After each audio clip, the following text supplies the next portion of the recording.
Good evening, Ernie. Thank you for being here.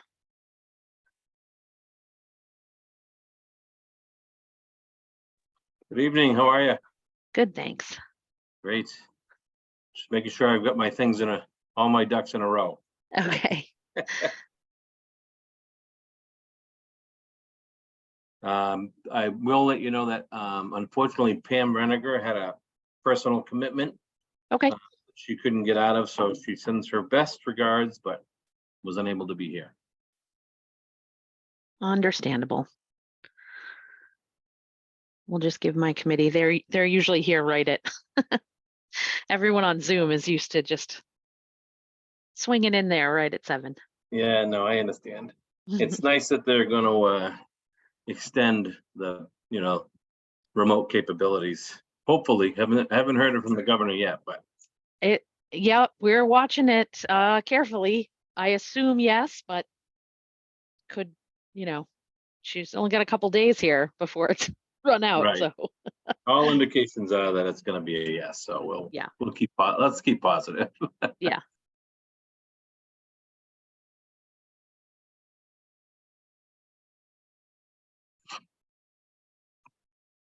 Second.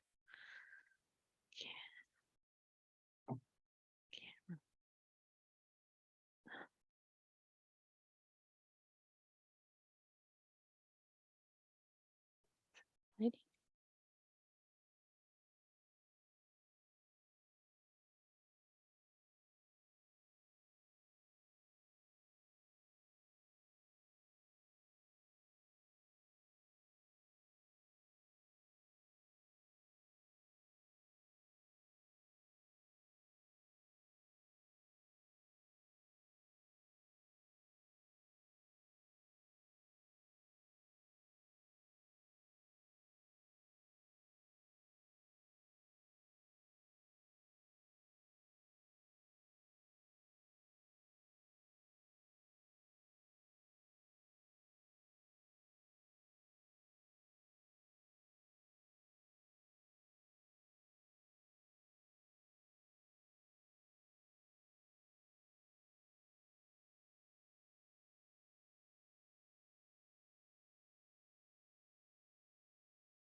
There we go. We almost got everybody now. Just give another minute here.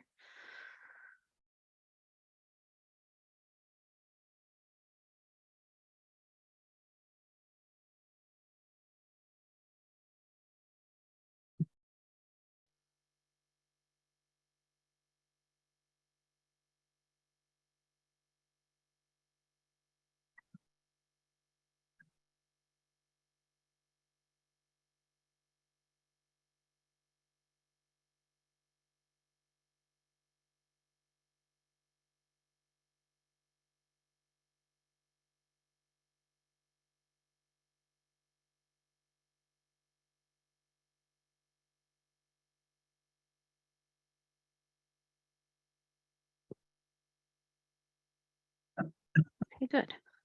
Well, we definitely have a quorum. We're just missing one member at this point, so I'll go ahead and get started. Good evening, everybody. I'm Alana Gustafson, the chair of the Maynard Finance Committee, calling this meeting to order at 7:01. Just need to let you all know that tonight's meeting is being recorded, so please take care not to screen share anything that you don't want captured in the recording. And also all votes taken this evening will be done by a roll call vote as we are remote. And I will also go around and make sure that everyone who is here can participate remotely. So just let me know that you can hear me and that we can hear you. So I will start with Ken. You're at the top of my screen. I can hear you, yes. All right. And Kevin?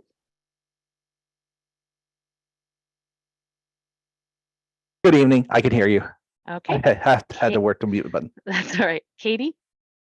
Yes, I can hear you. Hello. Khadijah? Hi, I'm here. Peter? Yes, hi. Jillian? Yes.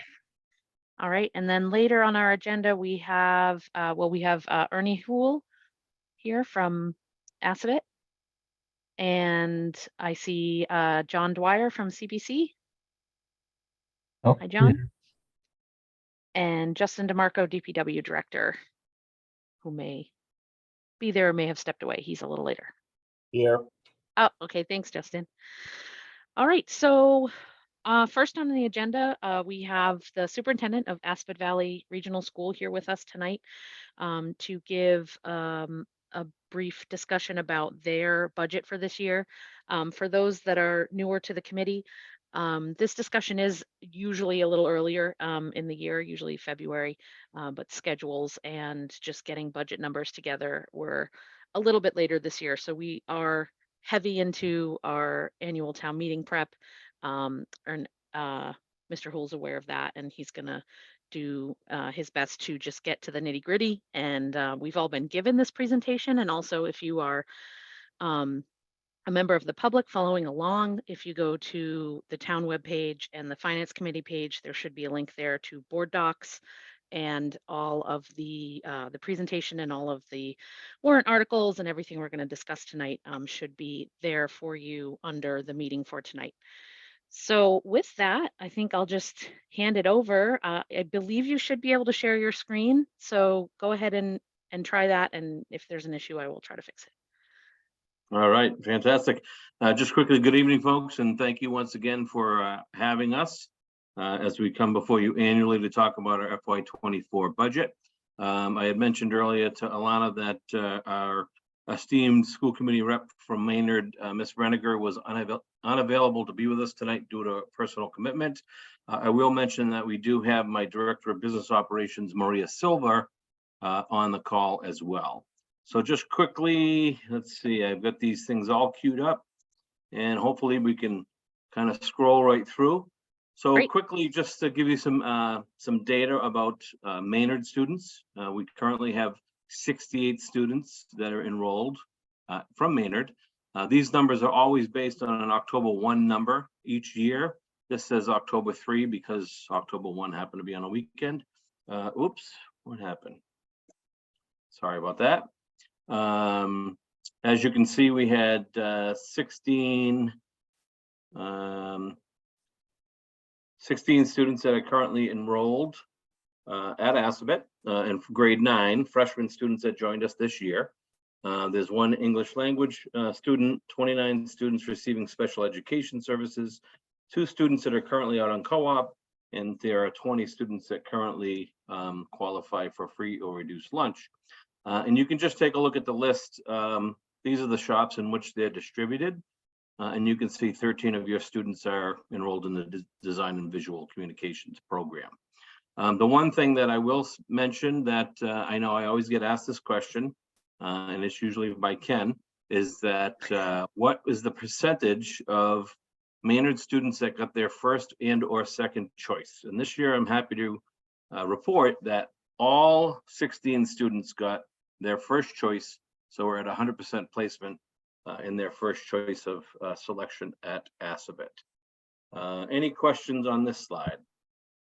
Thanks for sharing that information. You're welcome. All right. Good. I'm going to move right to the next. And I know you have this presentation, but I'll just hit on a couple of key slides. Sure. Let's see. So this was a big one. I mean, I know there was a question, or folks, when they see the number of the increase of a 12.5%. One of the things that I can say is for Maynard, you had no change in student enrollment from last year for this FY24. Actually, the October 1 number from 22 to 23 remains at 68. So there was no change. There was a change, and you'll see in the minimum local contribution that you're paying. it's roughly about $23,676. And that's something that's based on what the state had, based on the calculations from minimum local contribution. The real big change, and I've been talking about it for a number of years, is that we're starting to see a larger increase of interest from our in-district 7-member communities. And so this year, what we realize is 61 additional in-district students, which means basically we're not taking in as many out-of-district students. So therefore, our Chapter 70 funding increased, the minimum local contribution that's required by our communities increased. And then this year, in an unprecedented move, we'll see if it remains, is the 90% regional transportation reimbursement rate, which generally is between 60 and 80%. Originally, when all of our schools were built, it was supposed to be 100%, but those two wonderful words, if appropriated, were added, and it depends on if they get appropriated each year. The House and Senate could come back and that 90% rate could drop. And then what happens if that does drop is that any change in that less number that we receive, that could potentially affect the assessments of our member communities. There are 3 things in which, right, that, well, we'll get to the slide real quick. I won't linger on this. So that's what you can see for a total increase of realized for of aid for FY24. And then the additional of like 200,000 would be through transportation, OPEB, and some of the debt service that you'll see. So any questions on this slide at all, or everybody's good? Okay, I'm not going to go to the topics. So here's our budget overview for operation. As I mentioned, 12.5% increase. There's a 815 overall increase to the budget, operating budget. And then the capital debt service payment that's due is the 8th debt service payment. It decreases $55,000 each year. And I can actually show you a slide where it shows that that decreases over the next few number of years. Our budget drivers, really the increasing number of EL students, students with disabilities. We have a lesser number of students with disabilities who are needing special education services. However, the level of services that they're requiring has increased. Obviously, with all schools, the social emotional learning, mental health also have a driver.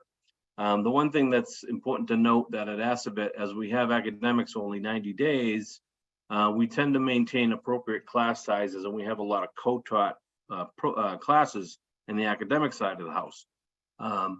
That allows the ability to have a regular general educational format for all students. We do not take our special education students out and put them in separate resource type rooms. It's an inclusion type model, and it's been successful over the years, so we maintain that.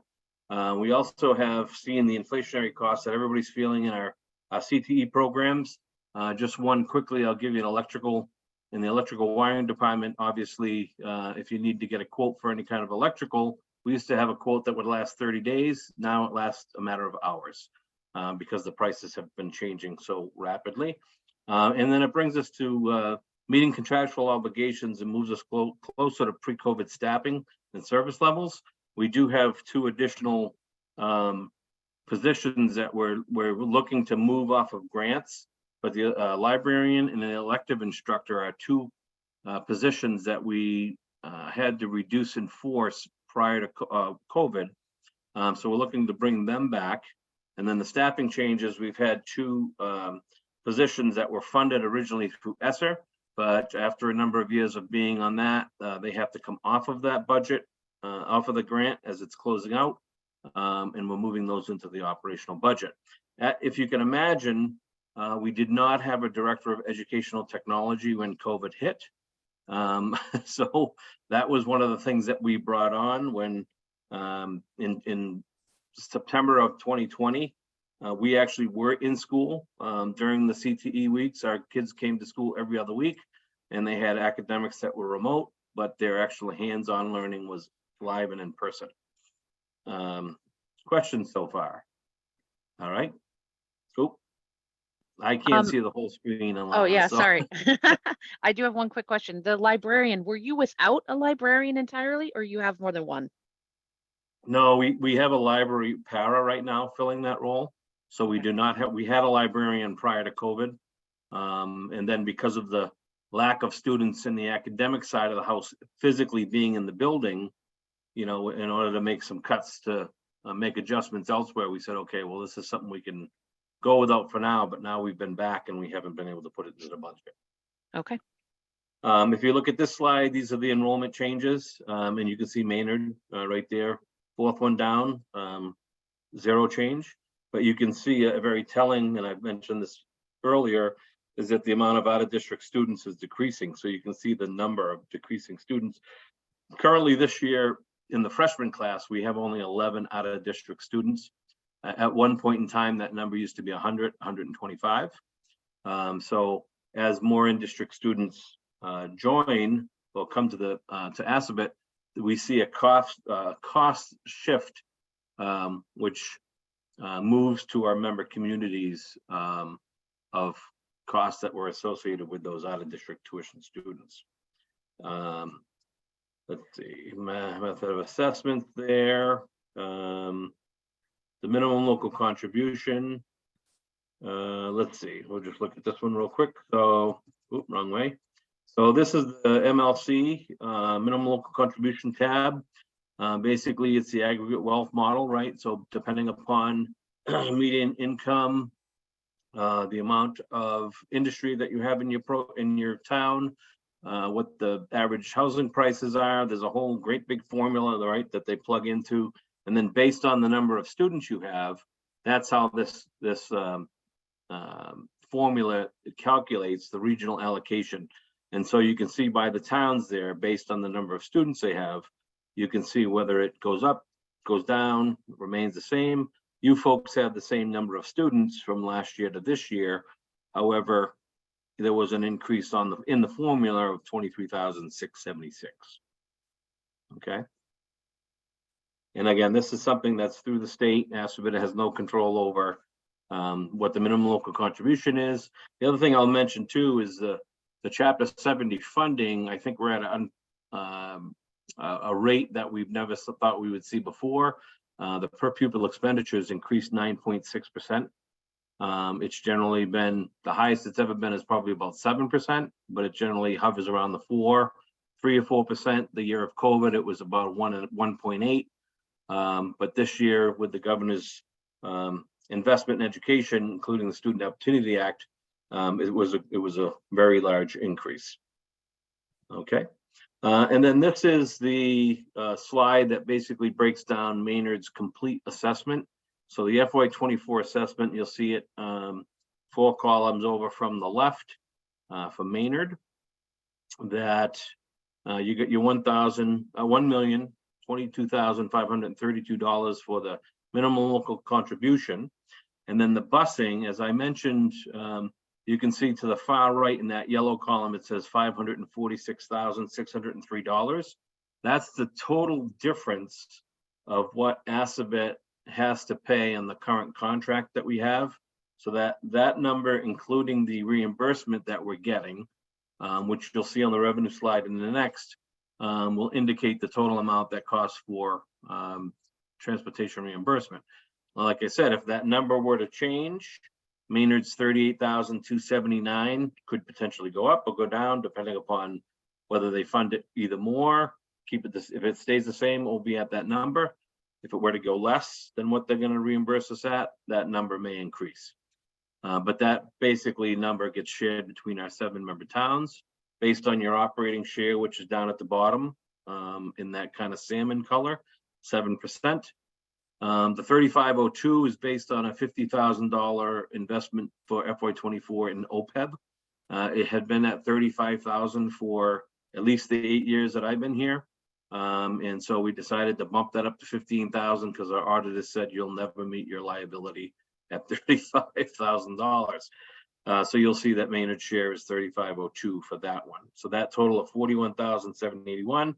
And then the long-term debt service payment for the renovation project at 205,036. As I mentioned earlier, that goes down $55,000 overall amongst the 7-member communities. So that portion is a little bit less than last year. So total assessment due is $1,269,349, and that's for 68 students. Okay, any questions? All right, the capital assessment I mentioned, it's the 8th year, $1.1 million. There's an interest payment this year of $712,875, and that's the 55 minus from last year's assessment. That assessment was based on a 3-year enrollment average at the time of the project approval. So that assessment 3-year average will not change over the life of this pay down of that capital assessment. In addition, there's a $2 million ban, which we're down to $115,200, approximately $4,000 in interest due that was not part of the capital assessment. The actual total cost was $29 million, but the district decided that the final $2 million, because we had already promoted the capital debt assessment schedule at $27 million, we weren't going to change that. So that's been taken care of by the district, and that should be paid off hopefully next year. It's the capital assessment for Maynard. So at the time in which you the project was approved, you had a 3-year average of 11.31%. So whether it stays where it is at 7 or goes above to 13 or 14, it will always remain for the life of this payment at 11.31%. There is the debt schedule, in which you can see 2042 is the final year. Maynard is the 4th column over to the right, so you can kind of track how it drops each year. Okay. Here's the operational revenue plan. So as you can take a look in Chapter 70 state aid, Assabet received about 21.6% higher than we had in the previous year, obviously due to the 61 students that we have that are now in district, which is that 1.616947 number in Chapter 70 aid. And then the minimum local contributions, I'll just let you look at that. You can see where Maynard, again, it went up 2.4% based on the calculations of the regional allocation through MLC. The revenue for the district of what the district is identifying, our excess and deficiency, we had applied $300,000 last year, or this current school year. We're going to up that to $500,000. The interest income, it's going from $25,000 to $100,000. And that's simply because we've made some changes to how we're investing our money. We've decided to put the money in the Mass Municipal Deposit Trust, which it has a greater earning interest than being in some of the local banks, unfortunately. But last we had checked, I think it was at a percentage rate of about 4.77%. There's no penalties to be able to pull it back when we need to use it, but obviously, if it's there, it's earning some interest. So based on calculations, we think we can apply $100,000 for interest income. Medicaid reimbursement, that's something that used to be earmarked just specifically for students receiving special education services. However, now it's been spread out to any general education type student that might be receiving any kind of Medicaid services. So the district has the ability to bill back some of those services, and we can receive funding. So currently, we've applied $80,000, and we expect to have the same for next year. And then the E-rate, $15,000. We're not applying anything there because E-rate is a 3-year cycle. And this past, we attempted to do it all this past summer. Unfortunately, with supply chains, we finally have upgraded our into our Wi-Fi system, our internet system, as well as new boards. So the E-rate for the next 3 years has been spent already in this first year. So that's why you'll see that there's no figure there. The other thing that we're not listing it on here because it's not a known revenue source, or it's not going to be remaining, is what's different is we're not listing our out of district tuition revenue. But I have another slide which I'll show you how we're going to be utilizing some other out-of-district resources to help with the budget. The regional school transportation, you can see that a total of $767,086 is what we're looking to be able to apply for FY24, and then that 546 and some change will basically make up what our current contract is. We have a contract that's a 5-year contract. We're going into the 4th year, and we don't have any fuel escalation type clauses or anything like that, so we don't pay for that. However, there is a potential of a 2.8% increase, but we wouldn't know that until November of each year. And then down below, what you'll see is the member community assessments, and you can see they have all gone down slightly. In what the member community assessments includes is that transportation, the OPEB, okay, and your capital service payment. So the total, let's see if I can just scroll down here. Oop.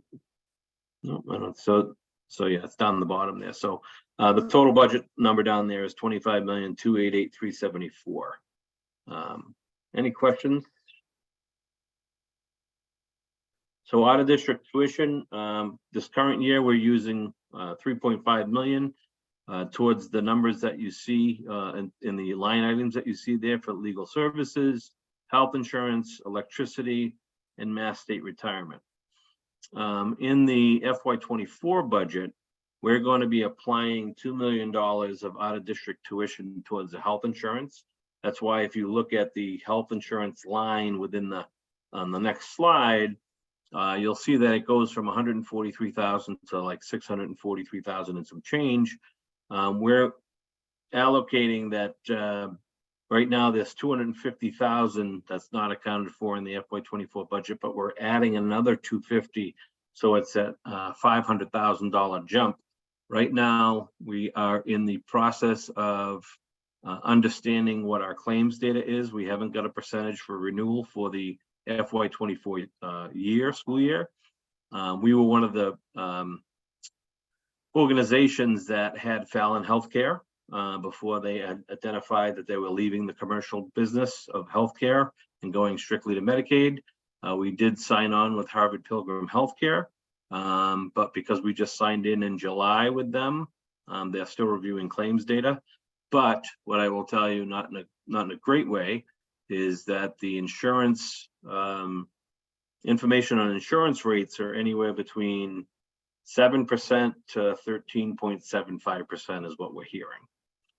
So we're hoping to be on the lower side or in the middle, but we've had a couple of months with some high claims data, and they wanted to run it one more month. So we should be understanding that shortly. The other piece would be the electricity. We're going to be using 500,000 towards some of our utilities. So you'll see the Mass State retirement line bump up in there for in the expenditure budget. And the Mass State retirement is for all of our non-teaching or non-union type people that are not required to have educator licensure. So that will cover that Mass State retirement. Okay. And there's our proposed expenditures by function code. We are in the final, we are still in negotiations with our Unit A collective bargaining group. That happens to be our teachers. Our Unit B settled in June of last year, but we still are in negotiations with Unit A. But we feel as though we've budgeted to meet any kind of contractual obligations that we may have on that front. So that was the last slide. I know there was a question about, I think Alana had shared with me in the email, if there's any questions about the presentation, that would be fantastic. Or if I know there was a question about Maynard students being admitted to Assabet under, I believe, the new admissions policy. Is that correct? Mm-hmm. So the new admissions policy, basically what it did was it made access to Assabet more equitable for all students, in-district students, right? And then will share how it affects out-of-district students. So in the past, we used to have selective criteria that we used, which is still allowed to be used in regulation. However, we felt at Assabet that this would be a positive move for our district. We don't look at grades or attendance. We do require a student to fill out an application and send it. There is a priority deadline of January 15th each year. The student then has to get a letter of recommendation that is not just from their school counselor, which is what it used to be before, but they have the ability to get it from a coach, from a pastor, from a Boy Scout, Girl Scout leader. Anybody that's not a family member can send a letter of recommendation. We do require the student to come in and have an informational interview, which is not graded nor ranked. So we can get to know the student, kind of find out what their interests are, share with them and let them know what Assabet's about. And then in the April timeframe, all those folks that have met that priority deadline, they're put into a bucket and basically through a lottery type process. Names are pulled based on that priority deadline. So anybody that got their application in by the priority deadline that's in district would be in one pool. And then we pull the names from that pool.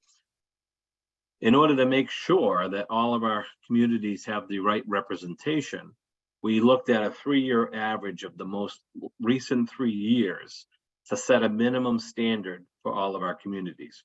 So for Maynard, for example, the minimum standard for students to get in is at least 18 students, but you could potentially have more. Currently, right now, for FY24 applications that we've looked at, we have 20 students that have applied. And most likely those 20 students would potentially get in, but we haven't pulled the names yet to have that actual number. Once the names are pulled and they're put on a list, anybody after the priority deadline, if we've met the 300, because we have 300 seats that we're pulling for, anybody in district,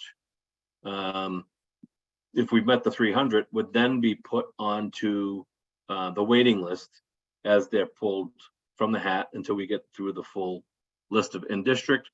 Then we will do the same process for out of district students. We have been, for the past 3 or 4 years, receiving approximately just under 600 applications for 300 spots. That's about 450. Last year was about 457 in-district students to 143 out-of-district students. So we generally will have a class size of about 300 students. So that's kind of the process for admissions.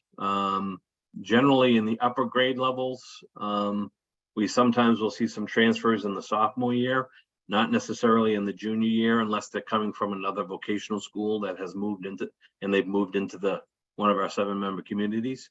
That's the only time we will take generally a transfer student as a junior, because they need to be able to meet the amount of time to receive a Chapter 74 credential. So I'm not sure if there's any questions on that or if that explained concerns. I think so. It did for me, but I'll take a look at my my committee here. Does anybody have any follow-up questions? No questions. And I'm right on 7:30. You did fantastic. I do appreciate it. All right. Well, as That it? always, I thank the committee for your support and the residents of Maynard. We're always looking to utilize our skills, our students' technical skills and knowledge. So if there's any, in speaking with Greg Johnson, the town administrator, anytime we can help out and with any kind of community projects to help save some money when it comes to the labor of getting those projects done, we're very happy to do so. That sounds good. Well, thank you so much for your presentation. We appreciate it. Thank you. Have a good night. Take care. All right. So moving on our agenda, item number 2 is discussion with DPW Director for the Water and Sewer Annual Town Meeting articles. So, Justin, are you with us?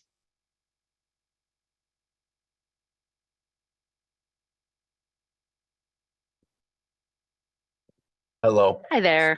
Madeline. So Thank you for being here. I'm working remotely and my computer at work is trying to reboot as Oh, our IT is trying to get on that. So sorry about the delay on that. that's okay. That's all right. Um, does it make sense to go through them just in the order that we have them listed, like STUV, or is there some, or should we talk all about water first, or talk, what do you think? What would be the best? So it's funny. I ran into this issue the other day with the select board. So I did not identify the controls or give them their symbol status. So if you want, you can just display which control you want to discuss if possible, and we can go Okay. through them like that. Just because when I label them, they get changed at the TA's office and moved in different directions as control numbers. Okay. Well, let's see here. Let's just go in alpha order, and then if it gets weird, we can skip around. No worries. All right, so Control S. Right. So just for general purposes, as there is some new FinCom members that may not have been through this process with me in the past, the town of Maynard has two enterprise funds that run the operation of our water and sewer department. So our utility is broken down into water, which equates to our treatment and production process, our water distribution, and our operations and management aspect of that utility. In Maynard, we also have a sewer utility, which equates to our wastewater treatment facility and our collection system and our pump stations and our operational support for that as well. In Maynard, we do not have a combined enterprise funding mechanism. We have two separate enterprise funding mechanisms. And Control S is the proposal for FY24's operating budget for our sewer enterprise funding. As broken down, you can see that the financial aspect of the enterprise fund is broken down to salaries to support the staff. That is our in-house staff that maintain and operate these systems. Expenses equate to anything from utility costs to run pumps, down to materials, et cetera, to run that operation as well. Capital is to support numerous aspects of capital. Capital equipment could be anything from $10,000 up, and that could also include, so the best way to describe small capital that is supported in this process is replacement of pipes in the ground, pump replacements at some of our lift stations. That's supported by that capital line of $375,000. Our large scale capital projects under our sewer and under our water in when we get to that next control are supported through bonding processes, and we pay for those bonds through our long-term debt and our long-term interest. So that's $600,000, $141,000 is major infrastructure that was bonded out as part of our sewer collection system or our wastewater treatment facility. So the last line item that is the largest is the wastewater treatment plant expenses. So for those FinCom members who are unaware, the town of Maynard owns a wastewater treatment facility, but we contract out its operations and management.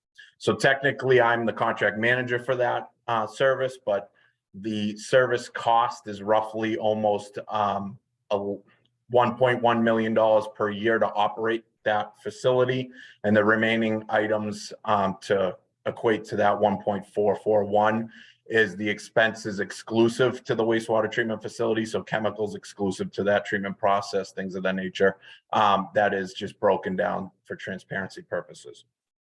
And then there are the indirect costs. And for those members who don't understand or potentially know what indirect costs are, this operation is supported through town resources such as alternative departments, like the treasurer collector's office collects the bills for the water and sewer.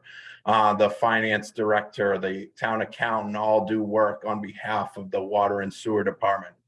So when that comes down, we have what's called indirect costs that are payback costs to help support their time and effort in supporting the water and sewer operation. All of that put together, the total expense with the indirect costs is 3.668179 for FY24. And understanding how we capture that revenue or we equate for that expenditure, we annually adjust and modify our water and sewer rates based on a couple of factors. The main factor is our need for our next fiscal year's budget.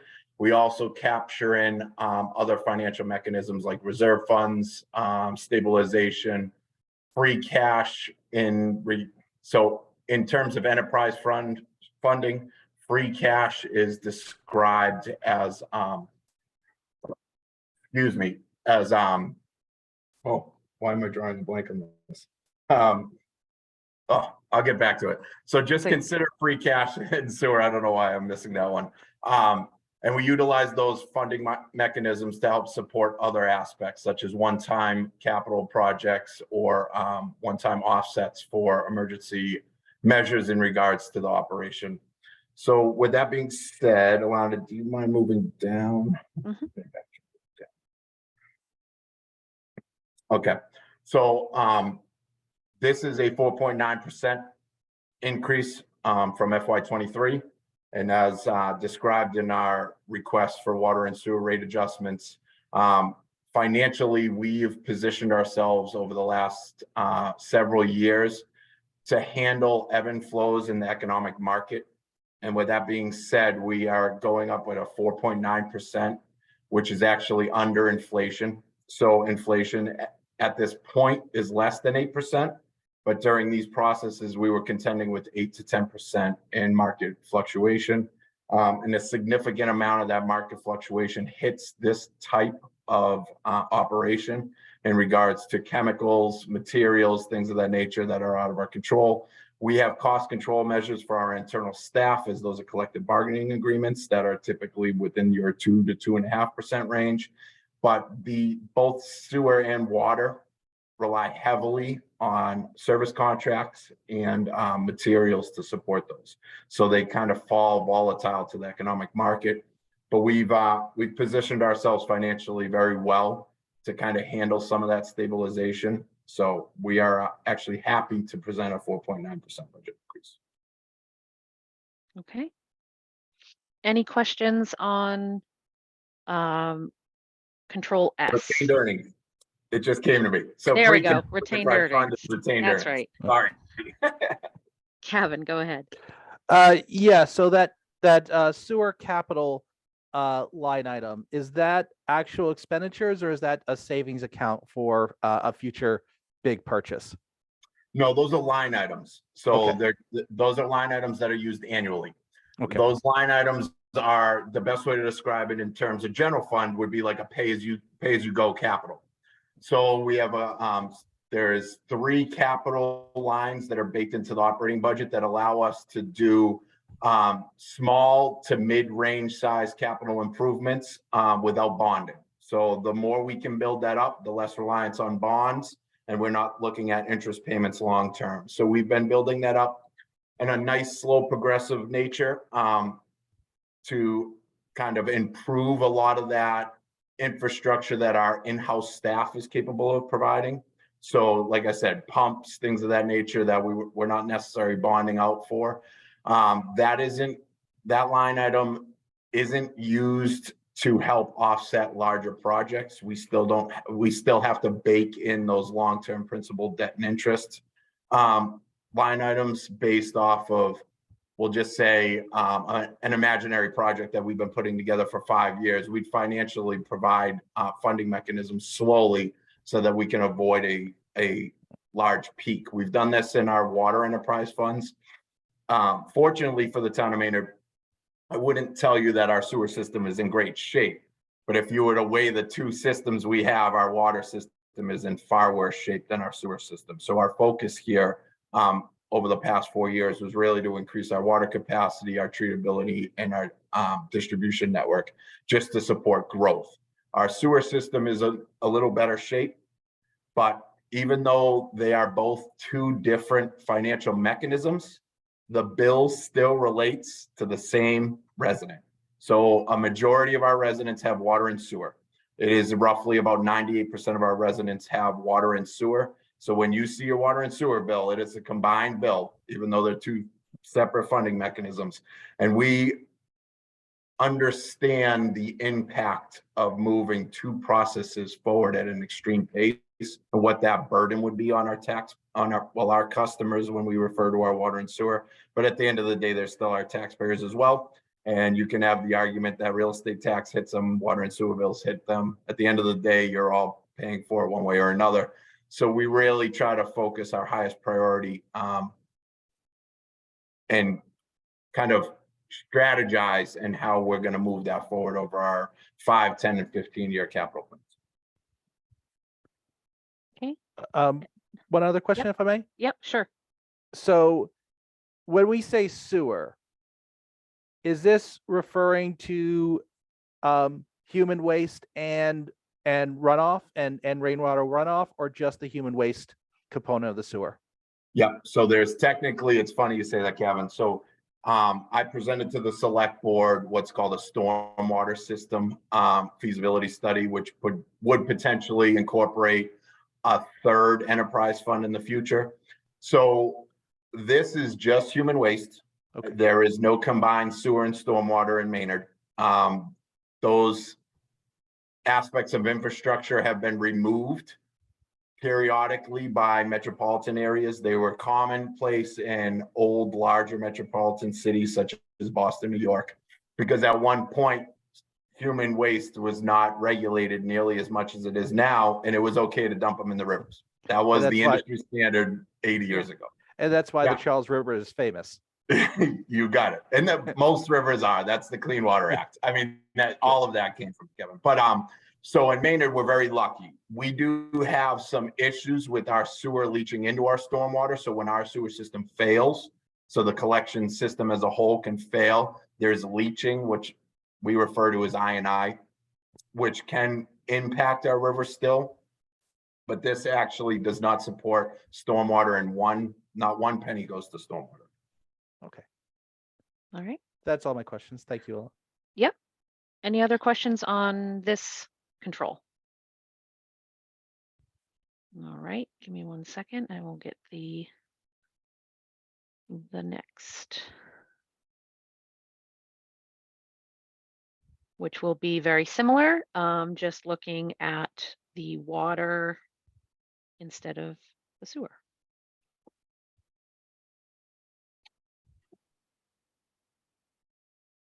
You know, that retained earnings thing was getting to me too. As soon as you said it, I was like, oh yeah, of course, retained earnings. I know My what that is. mind has been on general fund lately, Sorry. and my enterprise fund has been pretty much secure for a little while. Okay, so here is what we are calling currently Control T, which is the water version of Correct. Yeah, so what you have in front of you is the FY24's water enterprise budget. And, you know, without going through everything line by line like I did with the sewer, it's an exact replica, but it is 100% on our water capacity. So we withdraw groundwater, we treat it to meet public drinking water statute and our water permit act, and then we distribute it to all of our customers. So there are two different systems and there are two different funding mechanisms. Again, this is to support salaries, expenses. That capital is pay-as-you-go capital baked into the water enterprise fund. Our long-term debt, principal, interest, and then our indirect costs are all very similar to the sewer aspect of the enterprise fund. Now, for some of the newer FinCom members, when you hear me describe that our highest priority is actually our water and our water issues within the town of Maynard, we have a capacity issue, meaning our ability to actually withdraw and produce public drinking water. We are at a very critical point in our utility, and it does stymie and inhibit new growth and change in mixed use operations through certain zoning aspects. So, you know, allowing for 3, 4, 5 families and zoning opportunities are highly impacted through our water capacity. Large scale 40B housing production aspects cannot be supported currently right now through our water capacity and our utility. So the highest priority within the town of Maynard is the ability for us to move forward and increase our capacity. We've had some recent new growth, which is fantastic for the town of Maynard as a whole and the Maynard Crossing development, but that development has severely impacted our water capacity and our water utility. We are currently onboarding a brand new permitted well source and an upgrade to our treatment plant, which is 100% supported through this enterprise fund. And that is actually only to keep pace with the development that's already actually in operation. So we are still contending and competing against interests such as new growth and things of that nature. And we have a 4-phase water capacity improvement plan, which could cost anywhere between $50 to $100 million over the length of the 4 phases. And we strategize financially to build those models to kind of avoid peaks and valleys, such as 30 and 40% increases to your water bill. With that being said, we are happy to look at this as the same approach as sewer. Unfortunately, the demands on our water have led to an 8.14% increase in this FY24 budget, which is still somewhat in line with the economic inflationary factors. We reviewed the FY24 budget very, very hard when it came to water. And we actually, based off of my request to the select board, who are also the water and sewer commissioners, for the next fiscal year's water and sewer rates, we had to leave a lot of our financial planning and some capital projects that were planned for next fiscal year off the table, as the rate increase was just too drastic to continue those processes. So when you hear someone say kick the can, we've been really good the past 3 years, at least building our financial model not to kick the can, but this fiscal cycle, we had to move the can in terms of our water enterprise and our long-term capital improvement processes that we were making progress on. That being said, though, we are moving right now with our brand new well source and our treatment plant. Construction is well underway. And we anticipate that new source coming online in the upcoming fiscal year, which is a godsend for the town of Maynard. And also, Justin, you've done the indirect cost, you talk about it a little bit in the comments, the allocation changes. You've done better recently at capturing some of that employee use and such that was maybe sort of not where it should be, right? Yeah, So that's what you mean there. When I came on, I've been here now about 4 years. We really, in my 4-year tenure here, we've concentrated really heavily on our water and sewer, specifically because of the needs of the community. The highest priority in the town of Maynard is its water system. So we thoroughly, scraped, clawed, efficiently looked at this financially, and an indirect cost analysis was performed last year to really review what the town staff was supporting. The previous indirect cost analysis was done almost 6 years prior. So they need to be reviewed on a more annual basis. I will also say in my 4-year tenure here, we actually adjust and modify our water and sewer rates annually. Now, prior to that, it was, traditionally every 3 to 4 years. And there was actually a gap in Maynard where water and sewer rates were never adjusted for over 20 years. So we're playing catch up on a system that's 50, 75 years old plus, and some financial modeling that wasn't really keeping pace. So we're really trying to play catch up here. Right. Kevin, I see your hand up. Go ahead. Hi. So can you hear me? Yeah. All right. So first question. I can't stress enough how important growth is to the financial health of Maynard.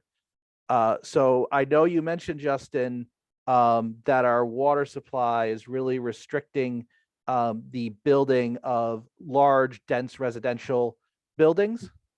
Can you recall a specific example where there was an interest from a property developer to build a building and that that interest had to be rejected or dissuaded because of water capacity issues?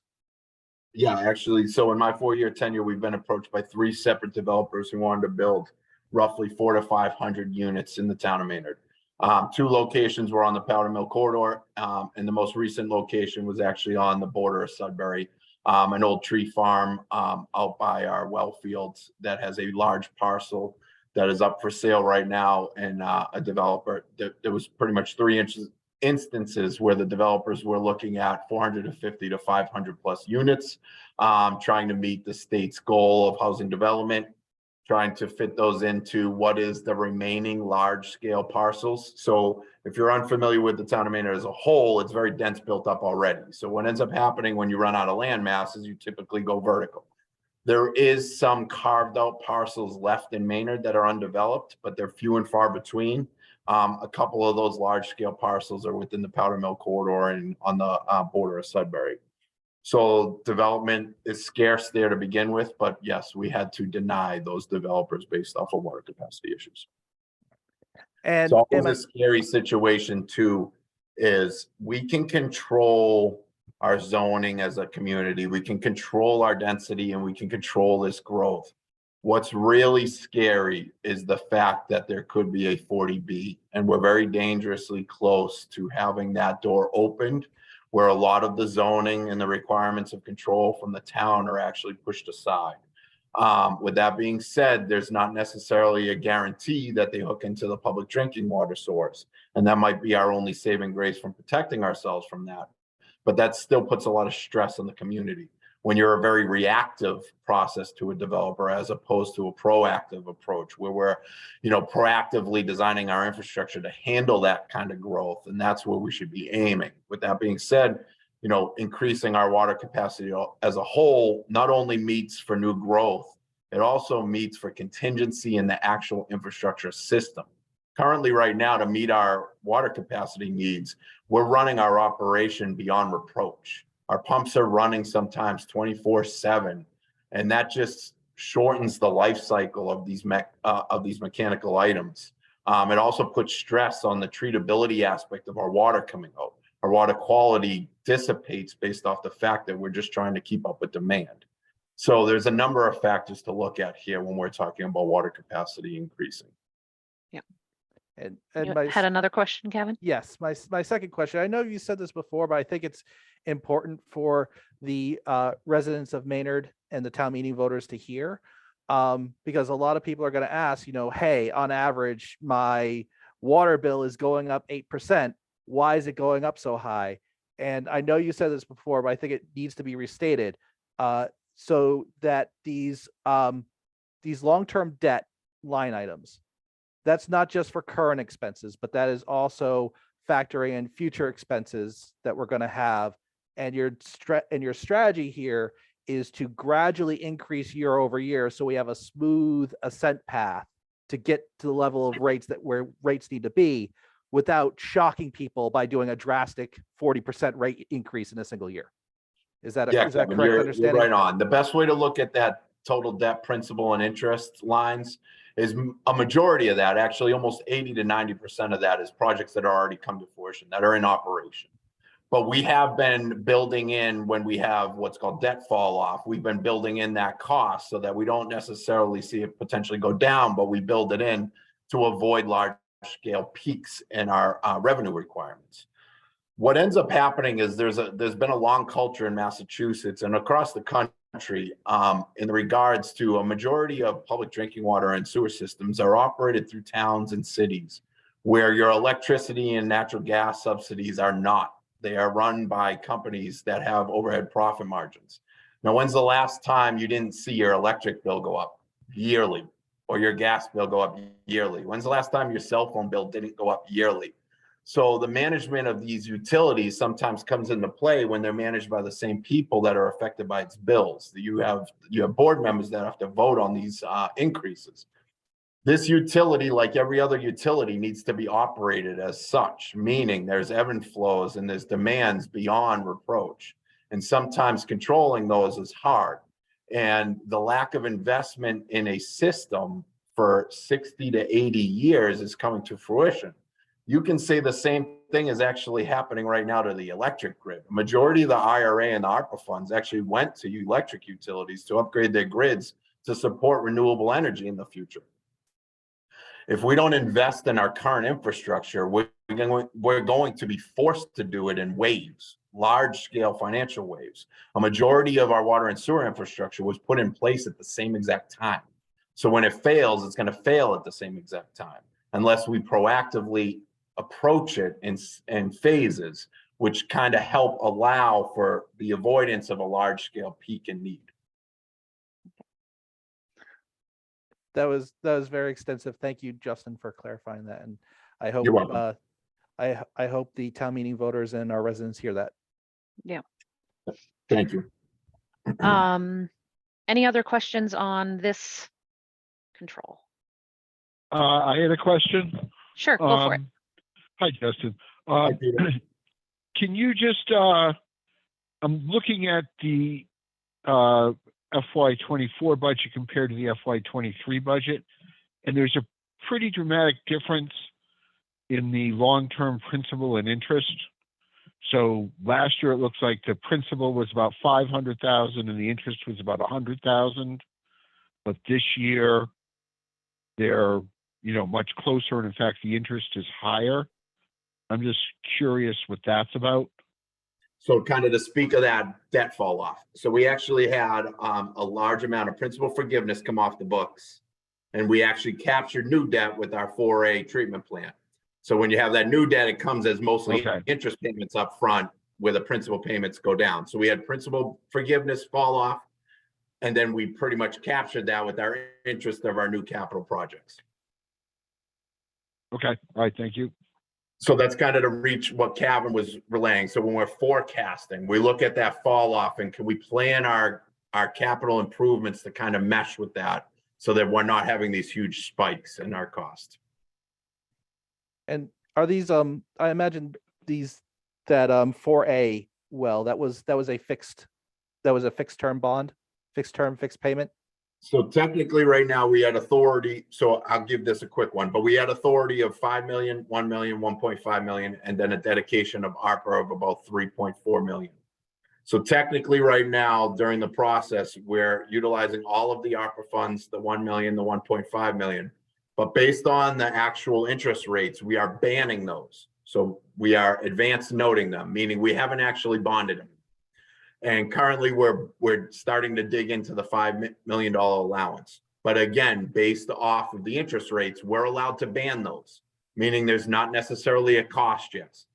And there's a lot of advantageous approaches to banning. Typically when you do really, really large scale projects, such as a brand new school or a fire station, large $15 million plus, you'll ban along the process because there is deficiencies or efficiencies that can be found throughout the process from a budget engineering standpoint, where all of a sudden the cost that was bid may actually be reduced. So right now we have the ability to use up to over $8 million. We do not anticipating use that. So the advantageous approach for us is to ban this until the project's done, then borrow the actual cost of the entire project. So technically right now, the interest payment is what you're seeing is based off the banding. You may see that change with the principal and interest once we actually go out to bond. Okay. And just to clarify, for people who might not know, banning is like short-term borrowing in anticipation of putting it out for long-term debt. Yeah. Right. So Peter, you nailed it. So it's anticipatory notes. And what will most likely happen is based off the current interest rates, we may be able to capture the overall banding to save funding. If Green Meadow School goes through as planned, we could potentially capture the bonding of the well, the treatment plant, and the school all in one shot. Or if the school doesn't go through and there's another large scale project of a couple $1 million, we could bond all at one shot to save upfront costs of the bonding process. So I also imagine that the short-term debt instruments also have a higher interest rate than a long-term bond. I mean, Right now in FY24, we're paying nothing. Okay, we're paying nothing. Perfect. Okay. I So like our that. council, we do have bond counsel and we have financial consultants that kind of really, we really efficiently as a community, and most communities do this, is really efficiently look at when to strike, when bonding, when appropriate. All right, so let's move on to Control U. This is a transfer from sewer retained earnings. As we talked about previously, the retained earnings is the equivalent of free cash in our town budget, but retained earnings is what it is in the enterprise funds. Yeah. Thank you, Alana. So what this is this control is a control that we built into our financial model to support the enterprise fund. Prior to last fiscal year, both enterprise funds did not have a reserve fund line built into them. And as you know, as the FinCom, as you are the controlling mechanism for the reserve fund and the general fund process, you're also a large impact for both these enterprise funds. But reserve funds are used for emergency purposes, appropriations that may come out of left field. So when you're talking about two aspects of infrastructure that are well beyond their life expectancy, failures happen, and they're happening consistently, excuse me. And with that being said, we have baked in to both water and sewer enterprise funds, reserve funds that allow us to respond to those emergencies quickly. In the sewer, based off of our free cash or our retained earnings appropriation, we have been supporting that reserve fund in a $200,000 appropriation for the past, well, technically this will be the second year in a row to support the sewer enterprise. And I know the other control for water isn't up, but the control for water was $500,000. Again, that's based off priority aspects. So $200,000 right now is appropriate to support reserve funds aspects of the sewer system, and $500,000 was appropriate to support the aspects of the water. Now, our long-term financial goals are to have reserve funds roughly 20% of our operating, and stabilization of roughly 50% of our operating, and retained earnings of roughly 50% of our operating budget. If you do the quick calculations and review all of these, we are well below those goals. But we work diligently when we're talking about raising revenue through our water and sewer rates to not only just adhere to the operational needs or the capital needs, we also adhere or try to stick with our financial goals. So we do bake in contingency to allow for retained earnings to be built up through excess revenue outside of the budget requests that you see forth. Right. So this is a yearly control that will continue to hopefully move forward year after year. Right, and just to clarify for anyone that might not fully understand, so this is 200,000 in retained earnings. It's not like an additional 200,000 ask, and it's going for into a reserve fund.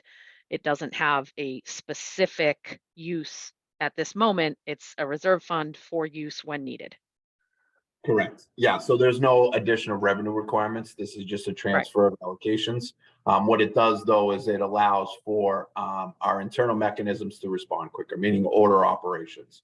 So we wouldn't need to go to town meeting to appropriate or use this fund in an emergency, but there is checks and balances. We have to go through FinCom Select Board with those appropriations for specific projects. We have been blessed that we have not had to use our reserve funds in both water and sewer enterprise funds. And I hope to continue that process, because that means that we are planning proactively and we're getting in front of emergencies, but you never know. So there could be a pump failure that could cost hundreds of thousands of dollars well beyond our operating capacity. What about that break that happened just a few weeks ago? That was a pretty big one. That was a water break. And I will tell you, those are very minor. So go back to what Kevin was asking about, is the capital. Oh, okay, in the capital pay as you go. Yep, we're able to handle a majority of those. What people don't truly realize is there is mechanisms within our facilities that, if broken, could cost $1 million instantly. Just the mechanism alone. Now, is this enough to support that? Absolutely not. But there's everything in between. And there is situations where failure points can be much larger than our operating allotment, and we may need to break into a reserve fund. And the reason that we really focus on a reserve fund as opposed to a new appropriation at the 2 town meetings is water and sewer is highly regulated and has the potential to cause significant public health issues. So allowing us to react to those failure points in a manner that's much speedier than a town meeting setup is something that we should focus heavily on. And again, just to clarify what Justin is saying, the reserve fund can be utilized via the select board and the FinCom needs for this one as well? Yep, so when we So develop just like this, the one in our town. yep, Okay, we mimic so the it's exact order operations. all right. So it's through the FinCom and the select board to spend from these funds as opposed to a stabilization account, which requires a full town meeting vote. So that's the difference between these reserve funds and the stabilization accounts. And that's what Justin's speaking to in terms of being able to use them a little more quickly. So I'd Maynard, just did you- like to, I'd like yeah. to get clarification. So what's the process when you identify an expense? How do you get the money approved? I heard you say select board and the FinCom. So what's the process there? The exact same process as the general fund reserve fund. So we present to the select board for FinCom's appropriation approval. So so this is essentially, so the select, well, so it's not exactly the same because I assume that the select board is approving this or not. Yes, that's true. Yeah, I see what Ken's getting I have at. it the opposite way. Yes. Yeah. The presentation, yes, you're right. Sorry, Ken. It is the exact method as your general fund reserve fund, and that is FinCom. We issue the reserve fund request to FinCom, and then it's moved to the select board. No, so the FinCom controls the general fund, reserve fund.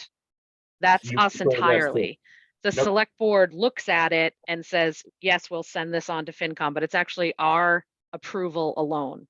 So isn't this? But okay, so but as water commissioners or sewer commissioners, they wouldn't have to. They only adjust the rates. So when we went to DOR to set this up, they asked that we define our reserve fund process, and instead of making it convoluted, and for checks and balances purposes, because you also have the select board as water and sewer commissioners raising rates or not raising rates, FinCom is actually the ultimate authority on this. So we would present it to select board like we would a reserve fund, stating the facts of why I need it, what it is, and then that would move on to the FinCom for final approval. Okay. Yeah, and the reason why I say that is I think it's important for town meeting voters to understand in a little bit more detail what checks and balances are in there. I think they would probably be a little bit more. So perhaps the comments In our could comments, be, yeah. well, not just our comments, but the sponsor comments could be modified to articulate what the checks and balances are. And I'm not talking about a paragraph. I'm talking about a line or two saying, here's what those are. So Ken, I don't know if Lori put that in last time, but technically that's through the accounting office and DOR. So they have to define what that process is internally. So I would just, if you have that request, issue that to Greg, as the town accounting office has to put that process in place. And it has Make a note. been. I am aware that when we put our original control through last fiscal cycle, DOR ruled and with 3 comments, and one was that we needed to define the process, and Lori defined it as the exact same process as our general fund reserve fund process. Yeah, so Okay. the reserve fund, I mean, the reserve fund, although traditionally, although technically we are the only ones that need to approve, I think traditionally we've asked the select board to weigh in, just so that they're aware, and obviously if they have some sort of concerns, they have an opportunity to weigh in on that. And so if we're using this for, this same thing, then I think that would be good to put in there, and just like, again, just line of detail. It's a good note. Justin, can you just review the total retained earnings for sewer? So I'm seeing, I believe, 3 articles that total, I'm trying to do math in my head, which I try not to do, but so 420,000. Is Correct. that correct? And So that's I out of believe I have, 840,000. so 200,000 is the control we just looked at. And then there should Yep. be a control for 120,000 and another control for 100,000. If I Yes. can't, I might Yeah, have I'll pull adjusted them those in up. that time frame. Yep. And Yep. that's out of 840,000 roughly of retained earnings. That's correct. But so here's another interesting fact of if you go back to actually the previous control, Lana.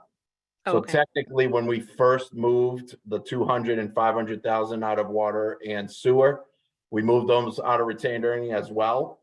We have not utilized them in FY23. They won't be captured in free cash until next fiscal year, not the one that you're looking at right now, Peter. So technically, that 800,000 realistically is over that. It just wasn't captured in this cycle. As long as we don't use the retained earnings, it's because this is actually the second year of doing this that it hasn't captured itself over and over repeatedly in retained earnings. So technically, you're right. We'll draw down the 800,000 minus about $420,000 dollars. But technically, behind the scenes, 200,000 has already hit the books. And once we receive our new free cash numbers, which will be in the next couple of months plus, where we're closing the books and moving that on, that $200,000 from FY23 has been unspent. And just like the $500,000 has been unspent. And then once we get through 3 fiscal years of this process, because it's so new, you won't even notice the 200,000 coming off the retained earnings or the 500,000 coming off the retained earnings, because it will just carry over.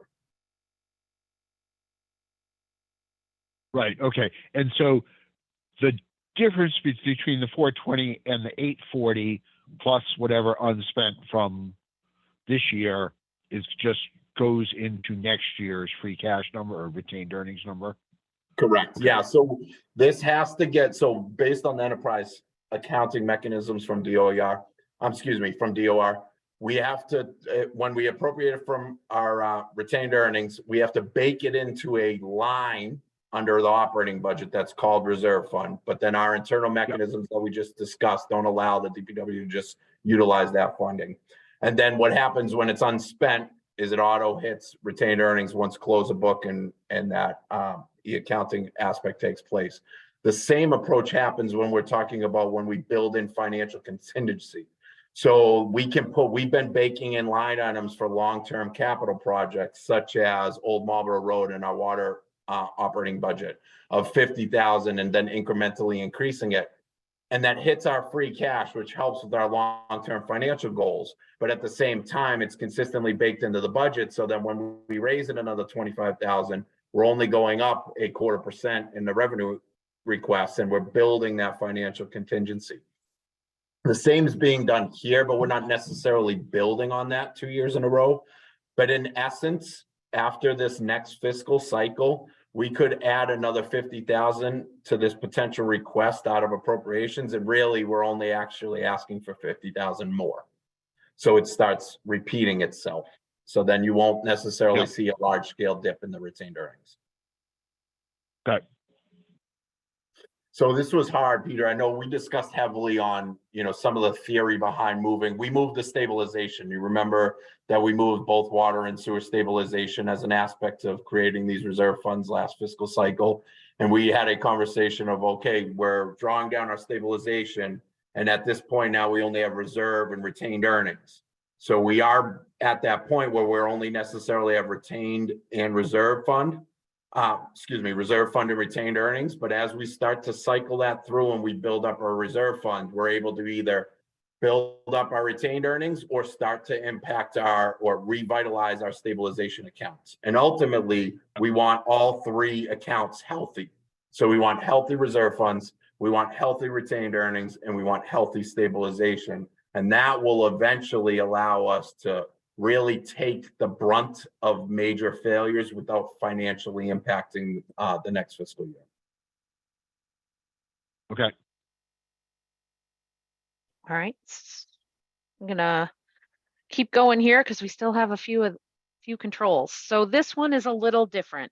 This one is a interesting happening that is not something that, this is not like a one that we're going to see again and again. So if you just want to give a quick discussion about what this 120,000, why you need it for this. So I will tell you, there is a major failure in our sewer collection system on Summer Hill, and that has resulted in what's called the sanitary sewer overflow on multiple occasions for the past 10 plus years that has affected customers. Those customers have placed litigation against the town of Maynard. It is something that I actually inherited over 4 years ago. That litigation has been ongoing for several years. And as an aspect of the negotiation process between special counsel for the town and certain aspects of the litigators, the result in infrastructure improvement was mitigated as an aspect instead of funding mechanisms paid out from the town. So this is to support that infrastructure improvement that would mitigate or eliminate the failure point in the collection system that is causing issues to our customers. Pretty much the best way to describe this is there is a consistent sanitary sewer overflowing in people's basements on Summer Hill over and over and over again. So we have large insurance premiums that support repair and replacement, but this is a system failure on Summer Hill, and it needs to be addressed. Okay. And And is so this a sorry, I one-time? just want to add yeah. one more aspect, kind of to go over the whole premise of like the financial modeling here and what we can support.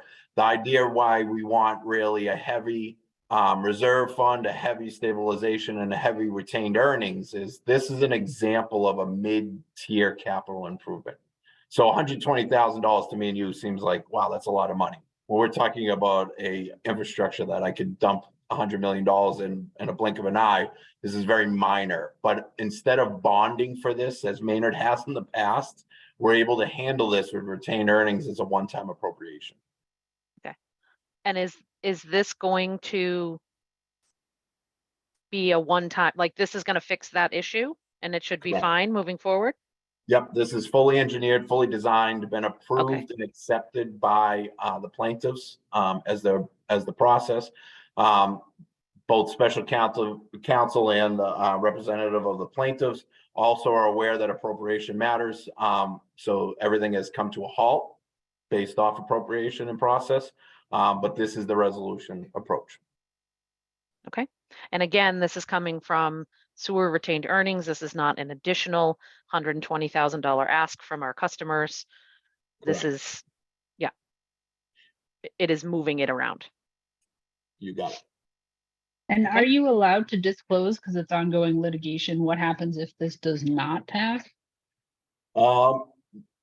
Not in full competency, but I can tell you that a majority of litigation leads to $1 million plus in process. So typical litigation for a community payout is $1 million.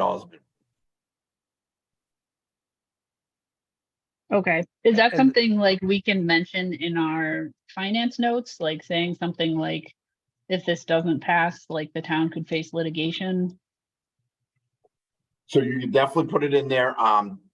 One of our select board members also asked very similar question prior to acceptance of the control.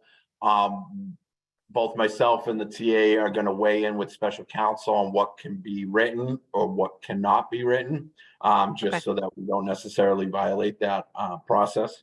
Like I said, it's at a handshake agreement based off appropriation in this process. So what we don't want to do is necessarily change what that agreement approach is. But like I said, we have special litigators for this, and we'll see what we can kind of put in there to help clarify it a little bit.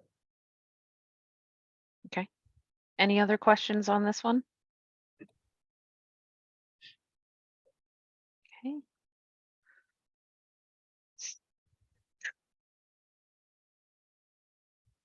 All right, I think this is, we touched on this briefly already, but I sort of skipped ahead to that one sticking with sewer, and now I'm going back. So this is the water retained earnings to a reserve fund, just as the 200 was for the sewer. But as Justin has said, water infrastructure is a little bit more in slightly worse shape. So you want to be sure that you have a little bit more. Yeah, just to kind of Alana's point, our priority is, our highest priority is water. Also, just to kind of add some icing to the cake, which is not always the right way to describe that, but it's how I like to really throw it out there, is the water, the Public Drinking Water Act's regulatory are changing at an extreme pace. So treatment processes, removal of certain chemicals, you hear the word PFAS, that is an issue. That is an issue for the town of Maynard. Currently, right now, we're not in violation, but the EPA is about to change their overall MCL allowance of PFAS in public drinking water systems. And if Mass wants to make it even more stringent, they can and they will. And if that's the case, a majority of public utilities will be in violation and will be forced into providing treatment processes to remove and mitigate at an extreme expense. So rough estimates for us to remove PFAS, we have 3 isolated treatment plants, which again hurts the town of Maynard. You know, we always look back at, we don't have a regionalized school, we have our own wastewater treatment facility. Well, we technically have 3 water treatment plants to support our capacity. So we have 3 separate locations that have to be mitigated at a cost of anywhere between $10 and $15 million at each plant. That doesn't gain us capacity. It doesn't treat anything else but one chemical. So the $500,000 measure is minor, to say the least. All right, any questions on that one? So the controls on this are the same?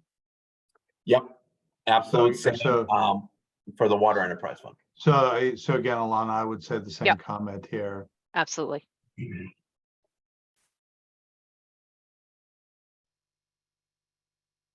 Okay. Doing well. Let's see. Did that one. Alana, I think there's Uh-huh. one more sewer article control that is very specific, like Okay. Summerhill. It might be easy. I know it's last because it was a late control, so it might be worth jumping around just while we're on the water sewer topic. Was that Wastewater treatment plant grant, so boiler article, capital improvement.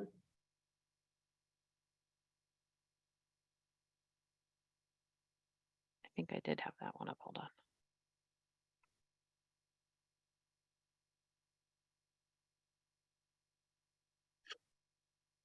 No, I see that's a wastewater operations. I don't know that we have that one yet. Is that It- I AA? don't recall seeing Yes. that one. I think it's AA, Alana. It came in late just I was because gonna say, of the I'm grant not, process. Has that not come across you yet? I know that AA was held back. Nope, that's Let- perpetual care. So Oh, that one right, was that held was a back based different one. off of the legal terminology that town council had to put forth. There should be Okay, hold on. another capital article allocation from retained earnings for sewer to support wastewater treatment plant capital improvements. Oh, yeah, 100,000? Yes, correct. Okay. That's W. Did I put that in there? That's the not- capital one. Yep. Is that, is it the capital one or a separate project like Summerhill? It is. So technically it's a capital project, but it is a singular project. So I figured while we're on the topic, Oh. it's easy to kind of relate to the two. Here we go. Yep. So very similar to Summerhill in really a one-time allocation to support a project or a capital improvement. The $100,000 is an allocation from retained earnings, from sewer retained earnings, to support a grant receipt that the town of Maynard was lucky to receive from Mass DEP in the amount of $89,075. It was a $50,000 match grant, and the appropriation of the $100,000 allows us to see our $89,075.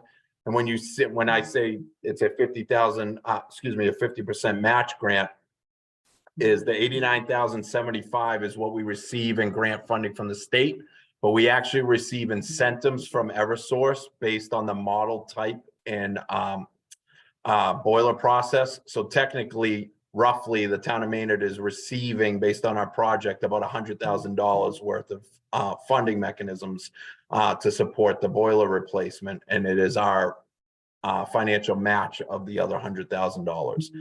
This will allow us to replace a long time failing boiler. Currently, right now, we have an unheated facility that we have operated in the middle of winter using modular electrification processes, space heaters, to say the least, to heat our facility for our contract staff.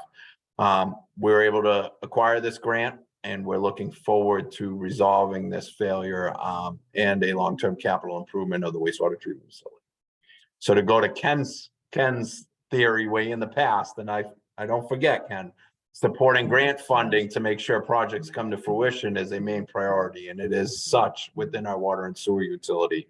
I don't want to see any funding be passed over because we are not prioritizing matches to help secure that funding. And Right, and wait, this is just pretty- to simplify this. Go ahead. Sorry. This is the boiler at the wastewater treatment plant? That's correct. Okay. Yeah, and this is pretty common where grants, they'll give you a certain amount, but you have to then, kick in a certain percentage. Yeah, what ends up happening is some of our grants, our opportunities are lost. Ken's not wrong, and I'm sure he's said it for longer than I've been here. If you're not allocating funds to support grants, you typically don't get them. A lot of state grants require either skin in the game, in-kind services, or funding matches. Some are large, some are small. But if you don't have that in advance, you're not advantageous for the grants, and we actually miss a lot of the grants because we're not potentially prioritizing those opportunity aspects. And for Maynard, it's really hard to just say, oh, we'll consistently give you in-kind services. In-kind services is staff time. So we don't necessarily have the staff to support that. We don't have a utility engineer or an HVAC engineer on staff. Large cities can do this with in-kind services because they may change that operation over to one of their in-house staff. For Maynard, we have to potentially significantly put in financial opportunity aspects such as this. We're lucky that we built up our retained earnings and our operating budget to start to support some grants. So we're moving the ball forward here. And again, we're addressing a long-term capital item that has been unfortunately underfunded for years and has been actually a failure for over 3 years. And Justin, if this were a grant that came up sometime that was not anywhere near a town meeting, would this be something that you could use the reserve fund for as well? So if this doesn't pass that town meeting, I may be knocking on your door. Okay. And that is exactly what it is, yes. Okay. So these are those opportunities where we have some financial flexibility here. I would prefer that retained earnings support this because like anything, you start hitting the reserve funds for projects that aren't necessarily emergency based. When the time comes you need it and it's not there, then we're stuck. Right. No, I was more just thinking if there were a grant that was a very quick turnaround, it had a very, some sort of deadline, and they're never there was quick no other- turnarounds. At Oh, usually grants, usually grants are a 1-year cycle. They are just like their fiscal cycle. Either so state entities act in the same fiscal cycle as us. So Massachusetts is July to July. Federal government is actually January to January. So there sometimes is a weird overlap depending on Okay. federal funding. But the town of Maynard, it's very hard for the town of Maynard to receive federal funds. We're not a 35,000 plus city, so we kind of fall in that small aspect where we typically receive federal funds through state programs funneled down. Right. Any other questions on Control W?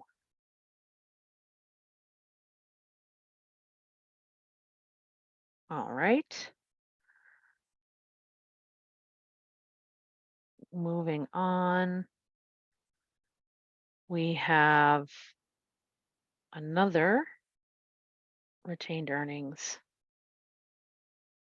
this time for water.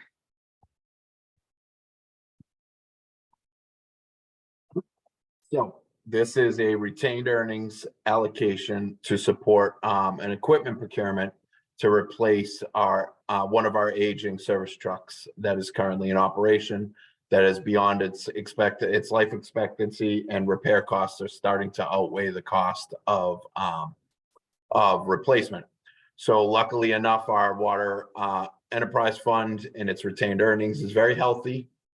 It's not necessarily where we want our 50% and our stabilization 50% and our reserve fund at 20 to 25%, but it is healthy enough to support capital equipment replacement in a small scale aspect, such as $90,000. We've been graced that the capital planning committee is replacing a aging piece of equipment in our backhoe at a cost of $350,000, which we were willing to help support through our water and sewer enterprise funds. And that is 100% supported through free cash appropriation through the general fund. So we're able to actually target a subsequent piece of equipment that needs to be replaced as well. The town of Maynard as a whole doesn't have a strong equipment replacement program. Just like I would say it doesn't have a strong roads and sidewalk replacement program. It's not a guarantee annually that we're replacing one piece of equipment per department. Since I've been in this position in 4 years, I've only received 2 pieces of equipment. One was through a complete reallocation of 20-year-old articles that we incorporated into one article to replace a truck. And then the vac and sewer truck, we were able to allocate a large amount of retained earnings to appropriate that piece of equipment. So significantly enough, the DPW has actually never been granted a brand new vehicle outside the water and sewer enterprise funds until potentially FY24.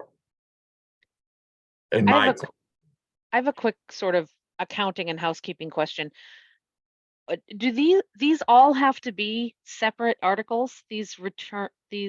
In other words, with the general fund, we do a free cash article and we list, here is how we are spending it. Can you not do that with retained earnings, or did you want to have these be separate? So I wanted them to be separate based on the fact that some of them are priority over others. So litigation versus non-litigation, grant funding versus non-grant funding. The moderator does have the ability to combine these, Alana. So if there is a belief that town meeting will vote for all these, but sometimes I know for exponential purposes, I get the process of combination. But for my processes and understanding prioritization and what can go, what can't go, or what's a higher priority, I like to present them singularly and have conversations with all the committees moving the controls forward in a process to really weigh, is FinCom weighing heavy against this? Is select board supporting this? Where are we in this process? And then the moderator again has the ability to combine these three if appropriate. But technically, because they're 2 funding mechanisms, can only combine the sewer as one.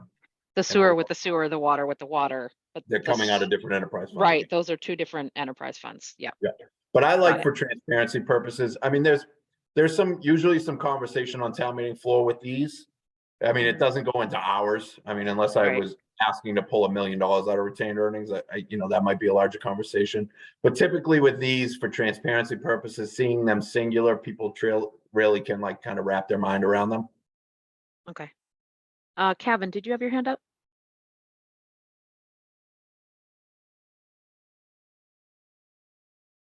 Sorry, I can't see. Oh, yes. Everybody. Hi. Okay. Hi. So this is a Ford F-30 350, correct?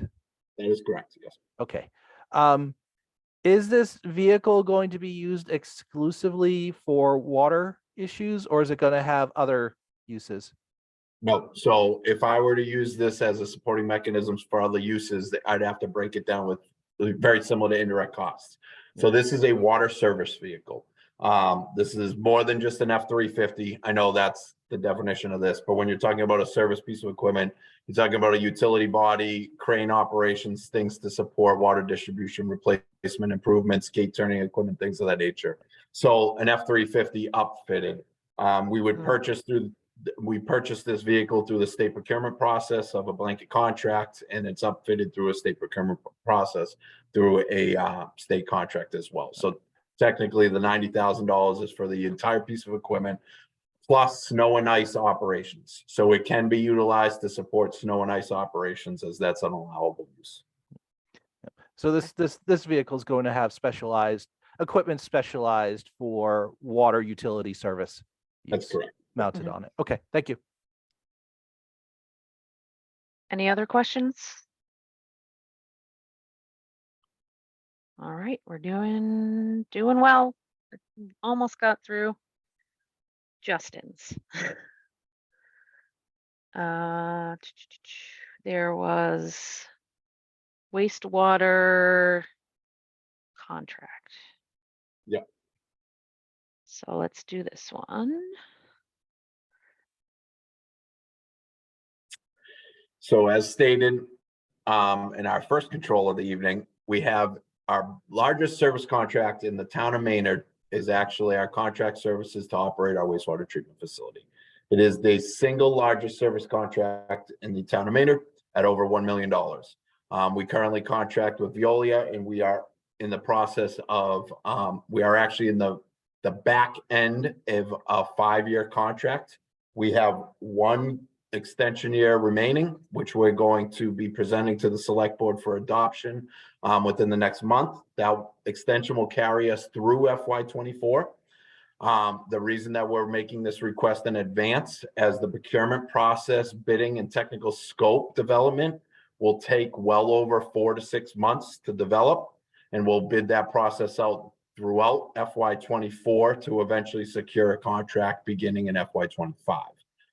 The reason that we're looking at a contract that exceeds 3 years is because it makes it more advantageous for a company. It actually helps reduce the overall cost of the contract per year. When you're talking about service contracts, it's advantageous to have a little lengthier contract than 1 or 2 years, as they can spread the overall cost, upfront costs on a longer span. The contract will most likely be designed as a 5-year contract with 2 one-year extensions, allowing us some flexibility to move out of that contract. But per Mass General Law, any contract that exceeds 3 years must receive town meeting approval. And that is the request that we're pushing forward here, to proactively allow us to develop the right scope and bid this out. It also allows us to bid this out with the potential to bid it out twice. And the reason I say that is it's not always great to bid things out once, because you may only have 1 or 2 players that are prepared to put their name in the hat. Sometimes if you have the flexibility and timeline to potentially bid it out twice, it can make it more advantageous. It's not a guarantee that we'll bid it out twice. I like to see how many bidders we receive, if they're known companies, things of that nature, to really see if they meet the bid specs. But flexibility in time and length allows us to be proactive in this approach. Okay, and just a clarifying question. So we, as the town meeting voters, vote to authorize the Board of Selectmen to enter into this contract, but we don't have any, I mean, obviously there's not a contract yet, so the amounts and all of the details of it are not yet known. Correct. So we are technically, basically putting the authorization onto the select. select board. Yeah, and it's not uncommon practice. We did this with the golf course management. Right, absolutely. We do this with longer term service contracts, and this is another example of that. The town meeting will have the ability to potentially approve the cost allocation of that.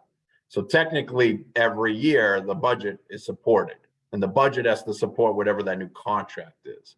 So technically, it's kind of hard to say the town meeting will vote on the contract because that's Right. inaccurate, but they will have say on what the overall cost is, or could question the cost indicators after that.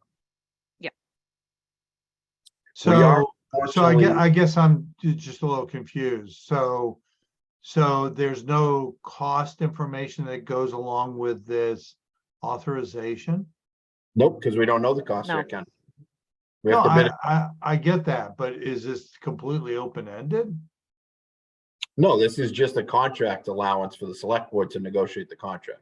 Just like they negotiate the contract for the golf course, just like they negotiate the contract for art space, things of that nature.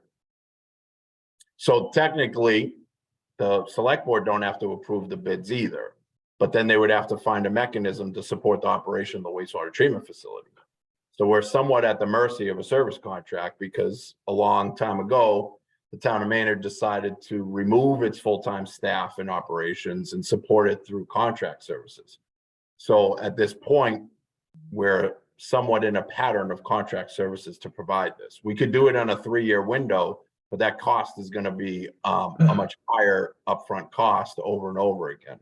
So you can play it in both ways. So technically now, I guess what you're saying here is that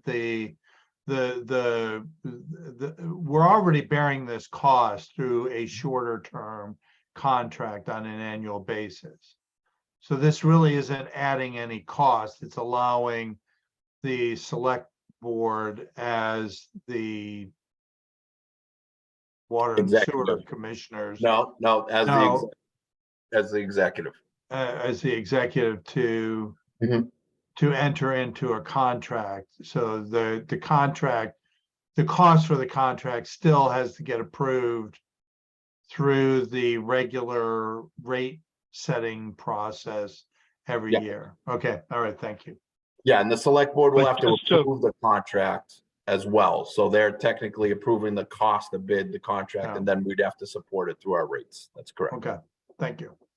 But just to change one thing you said, Ken, I mean, I assume the current contract was negotiated under a similar provision, Yes. allowing a contract longer than 3 years. So we did this same article 7 years ago or so. That's correct, Okay. Peter. Yeah. Yeah, and I'm just, I'm, again, I'm thinking, I'm putting my town meeting voter hat on. And I'm Mhm. saying, okay, what am I buying into when when I do this? And all you're doing is authorizing them to go with a longer contract. The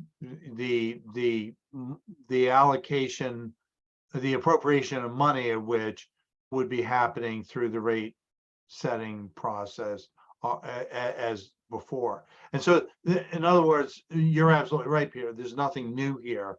And I think that's probably needs to be said somewhere. This Yep. is relatively routine process that we go through. And you say, Justin, that the previous contract was also longer than 3 years? Yep. So if you look at the wording in the actual motion, that mimics Mass General Law. So 3 or more years, but no greater than 7 years. Right, Because right. We can't enter into contracts greater than 7 years, but anything over 3 must be town meeting vote. So technically, we're coming off a 7-year contract, which was designed as a 5-year with 2 1-year extensions. Again, from a town meeting voter perspective, I think if you sit there and say, this is our current practice, we've done this in the past, there's nothing new Right. here.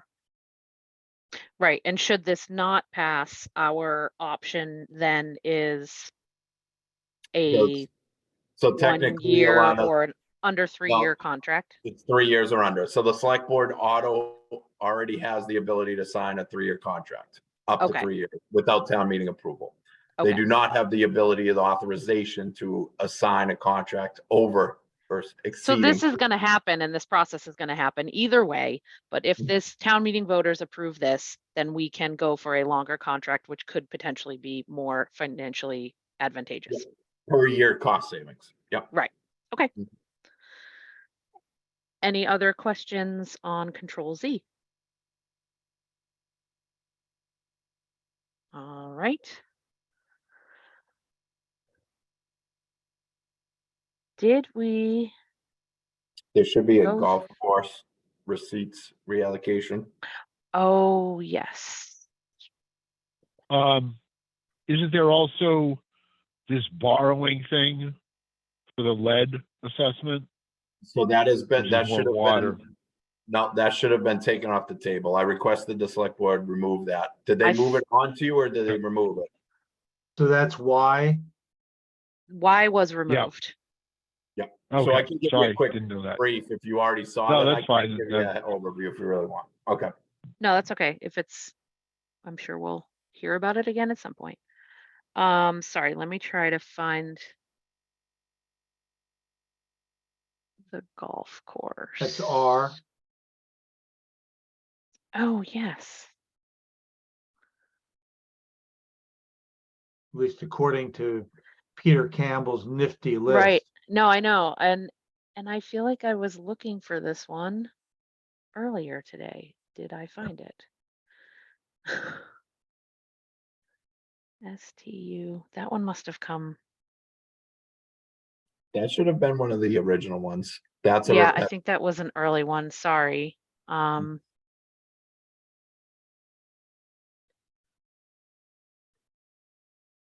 me see on my list when we got it. If you want to just start talking about it, Justin, and then I will find it. absolutely. So, if some of the newer members of FinCom are unaware, the town of Maynard owns a public golf course. And it is off of Brown Street. And we actually contract out the management of that public golf course to a company called Sterling Golf Management. As an aspect of that contract, there is revenue sources that come from the manage aspect. So Sterling makes money off of our asset, and they are required to pay a portion of that to the town of Maynard as part of the contract. With typically that funding mechanism is paid in monthly increments, and then there is a final overview based off of revenue sharing. What ends up happening is that's a receipt received account. So at the end of the fiscal cycle, there is a large chunk of money that was paid into account that we can't utilize as a town. And we actually have to reappropriate that to support the golf course. We do that through our yearly receipt received allocation. And it goes into a capital improvement account that we've been building up for the past 3 years to support that facility's asset. If you're unaware, that facility was purchased through CPC funding, and there is a bond that the town of Maynard and its residents continually pay now through your CPC receipts. The facility as a whole was in disrepair when the town of Maynard bought it. The facility has major roof failures, major HVAC failures, major envelope window failures, and the course itself is not in bad shape, but the facility itself is starting to decay. The best way I can describe that. Multiple roof failures. If you haven't been in the golf building in a while, there is multiple roof failures. There is significant water damage in some of the ceiling tiles and things of that nature. And unfortunately, the amount of money that we receive annually isn't enough to support the overall roof replacement. We have been able to procure conceptual roof replacement and HVAC designs, and we're looking to finalize those so that we receive a real cost estimate for full replacement. With that being said, we've been traditionally building this allocation of funds to help support that, but we've also been pursuing alternative local aspects. I've put in capital requests to our local capital committee for the past 4 years to help support the roof replacement and the HVAC. I have not received funding in the past 4 allocations, and it does not look like we're receiving funding this fiscal cycle through localized receipts either. So with that being said, this at one point is our only sole source of revenue to help support that capital improvement. And that's what this request is. This is just a yearly transfer process to build that capital improvement line.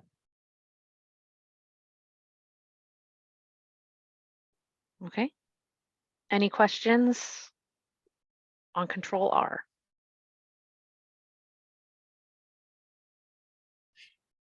All right. Okay. Did we get through all of Justin's articles? Did we miss any? Alana, are you guys also reviewing the free cash allocation stuff? We are going to have Greg with us at our next meeting. Okay. But is there something particular you wanted to? I didn't see it on the agenda, but I wasn't sure if you were reviewing it. But a majority of the free cash allocations are somewhat tied to me. So if there is questions that Okay. any of you may have, you can invite me to a meeting for that if you really want, or if you have them in advance and you want to shoot me some emails, I can at Sure. least get you some email responses if there's any questions in regards to some. Have we gotten the free cash one yet? I think that's AL. I believe, did I just send? You sent it today, didn't you, Alana? I think it was maybe today, like it was very recent. The other thing I was wondering if Justin had any comment on, or, I guess explanation would be on the perpetual care trust fund transfer for cemetery maintenance. Yeah, I can speak to Oh, that. right. Yep, even though it was withheld, that doesn't mean it's not going to eventually, hopefully, come through the select board to the FinCom. So the only reason that it was withheld was based on the fact that we were really scrambling with our controls. Myself, most of the controls that you see in front of you are created by myself, and then I work in conjunction with the finance director. As you know, Lori was on her way out the door when these controls were flying in. And this was one that kind of got lost in a little bit of the scramble, meaning I presented it to Lori and she wasn't able to necessarily address some of the fine-tuned aspects of it. But town council will review the aspects of Mass General Law and word the motion properly. That's what we're waiting on right now from Lisa Mead. But the premise of this is we receive revenue from sale of grave lots. Unfortunately, as people pass, we sell graves as we own a public cemetery. That goes into a singular account called sale of grave lots. The allocation of that to perpetual care needs to take place through town meeting, and that's what this article's premise is to put forth is a supporting mechanism to perpetual care of $50,000. Currently, I believe the balance in the sale of grave lots was $117,000 sitting in the account. I was only requesting $50,000 to support, traditional maintenance, supplemental aspects of the cemetery. Okay, so we think that's probably like an STM ask then. I think Lisa's I really, really hope Lisa's gonna get this worded to you. Oh, ASAP. okay. So we may still see That's why I that one. gave you the Okay. general overview, Alana. The only reason I think the Okay. select board didn't feel comfortable pushing it down is because it wasn't finalized yet by town. Okay. council. So it's 50,000 out of 117. Yeah, that's correct. But that's just sale of graves. We have two trust funds. So we have a large scale perpetual care trust that has multi-millions of dollars in it. And then there's an interest bearing trust underneath that. That interest bearing trust is all the interest from the original trust goes into the interest bearing trust. And we can spend from that. We can expend for that for perpetual care processes in the cemetery. We support those trusts through the sale of grave lots. So we have a sale of grave lots account that has roughly $117,000, and we're looking to move 50,000 into the expendable trust to help supplement that interest-bearing account. And then we'll discuss what we're moving forward in the future. The reason that I'm not looking to take 117,000 and move it over to the expendable trust is because we also need to support the larger trust, which will add to the interest-bearing aspect of that. We also, as a whole, need to review this, and this is really, I wish I had more time in the day. Our grave sales in regards to our lot costs are significantly below market value. And we need to, meaning myself and the DPW, need to present the select board with rate increases for grave lots. We were going to move this process roughly a year and a half ago, but I did not think it was prudent to do in the middle of COVID when we seen an extreme spike in use. And I thought that was a little harsh to potentially put that in when we were contending with a lot of unknowns at the time and people's pocketbooks were being hit in several aspects. Sure. We will be revisiting that as a department, and hopefully in the next year, we'll make a concerted effort to adjust our rates appropriately, and the select boards Okay. will support that. And at that time, I believe we can revisit the reallocation of the remaining aspects of sale graves and any additional revenue source provided in an appropriate manner. Okay. All right. Well, thank you, Justin, so much. That was a lot of information, but really good explanation. And we have some more to do here tonight. So I think unless there are any other questions from committee members for Justin, we will move on to our next agenda item. All right. Thank you so much for being here. Alana, if you don't mind, I just want to welcome Kevin and Khadijah to FinCom. I know Kevin, I've kind of worked with liaison wise, and Khadijah, welcome to the town of Maynard and welcome to the FinCom. And if you have any questions for me in the future, all the FinCom members know that you can email me directly, and then obviously talk with Alana and coordinate to make sure that you guys are meeting yourself as a committee. But if there's singular questions, please don't hesitate to reach out. Thank you, Justin. We appreciate it. Thanks for being here.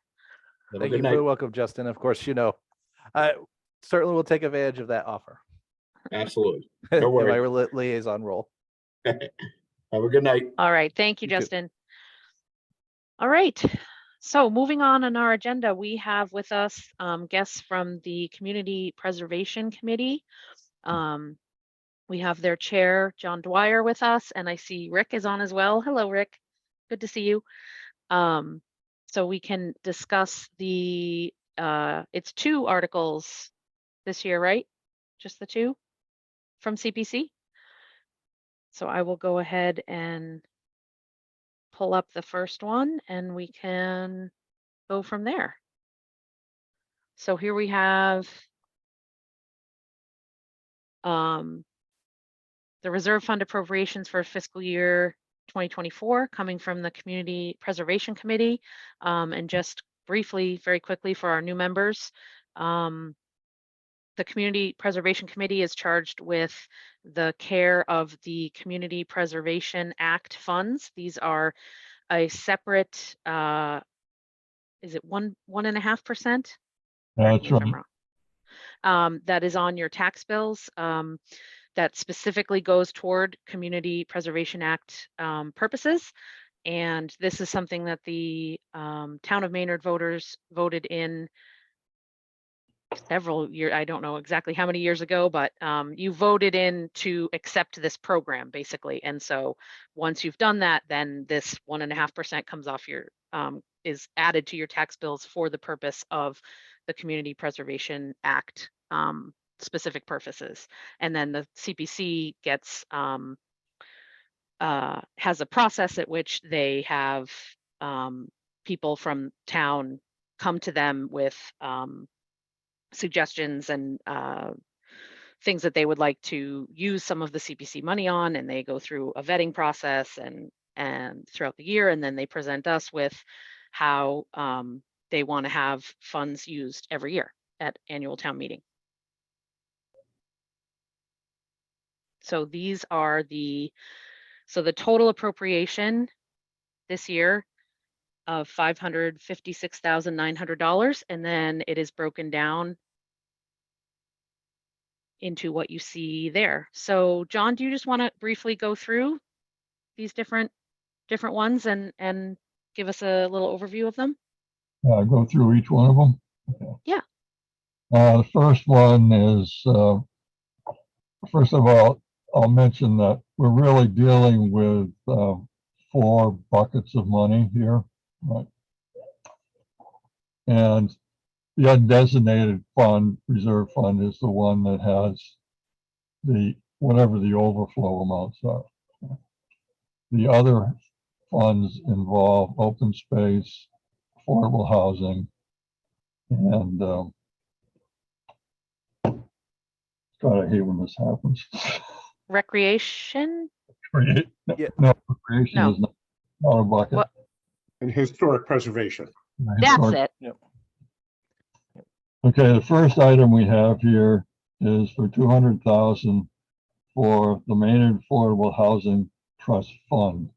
Every year, the CPC recommends funding to be transferred into the Maynard Affordable Housing Trust Fund. So it's a regular addition to the Affordable Housing Trust Fund. And if you have any questions, just pop in. Otherwise, Sure. I'll just continue on. Okay, Actually, can I ask a question on that one then? Sorry, John. sure. Thank you. Yeah, go for it.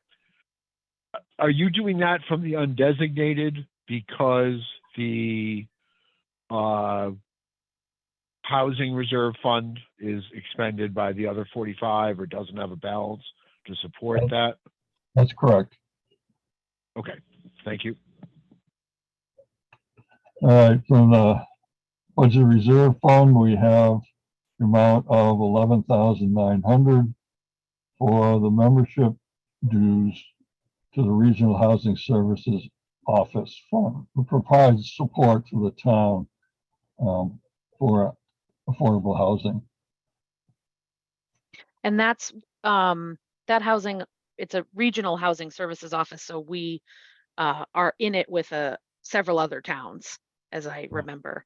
And yeah, so it's sort of a joint effort and for the services that they provide. And the CPC has been providing funds for this for the last 3 years. Okay. Mhm. The next one from the Community Housing Reserve Fund, the amount of $45,000 for the Concord Circle door replacement project. All right. In the past, we have supported affordable housing in a previous project to replace their doors too.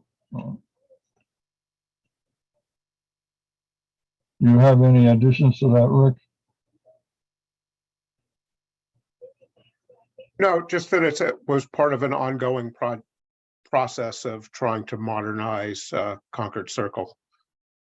So the door replacement is intended to achieve what goal by going around and doing this? Is this a security issue? Is it a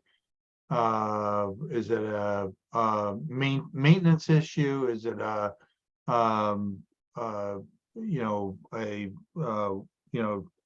I guess energy conservation issue? What's the purpose? It's primarily energy conservation and function. The doors, the current doors there are not energy efficient and quite frankly just don't function all that well. All right, thank you. Yeah. Okay. Next one from the Open Space Reserve Fund, the amount of $50,000 for the Conservation Trust Fund. This is also a yearly allocation. We give money to the Conservation Trust Fund for potential purpose of open space land. Question there. Yep, go ahead. So there's a particular percentage you have to spend on open space land. Is that correct? Per year? There's a certain amount that goes 10% of the allocated funds goes into the Open Space Reserve Fund. Okay. We do not have to spend it every Okay. year. It remains in that fund. All right. So yeah, so you have to make a minimum percent contribution to that fund. And where do we stand relative to that minimum contribution amount? Are we contributing the minimum amount required to the open space? Or are we going a little bit above that? No, that's the amount that was in there.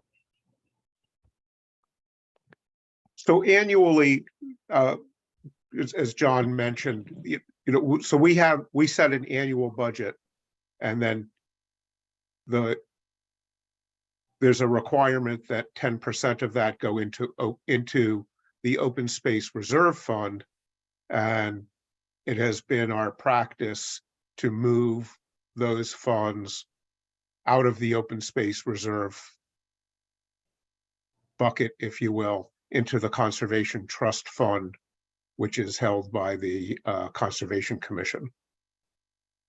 And the purpose behind that is similar to the Affordable Housing Trust Fund, is that it allows the town to move in a faster fashion should an opportunity come up. So the just like with the affordable housing, there's actually separate bodies from the CPC that manage the affordable housing.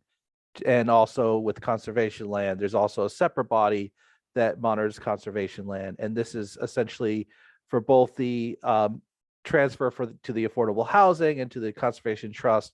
You're essentially transferring money out of the control of your body into the control of either the conservation trust or the housing trust.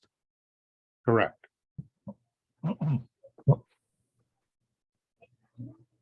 Okay, all set, Gavin? Yes, thank you. The next item is from a budget reserve fund, amount of $50,000 for the Real Road Playground Design Phase 1. This one is a recreation project, and this is an initial attempt to figure out what the cost will be for actually restoring the Real Road to a effective playground. Right now, much is in disrepair, and it's not up to code standards.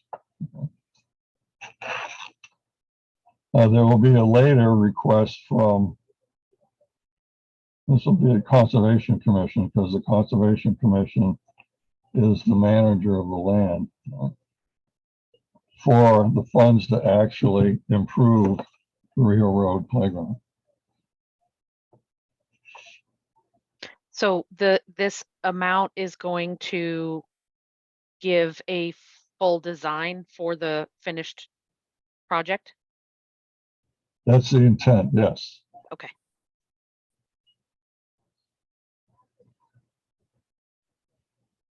And finally, from the undesignated reserve fund,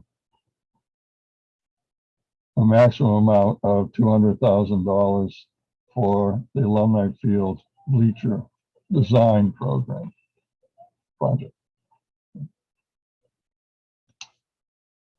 So I have a question about this one.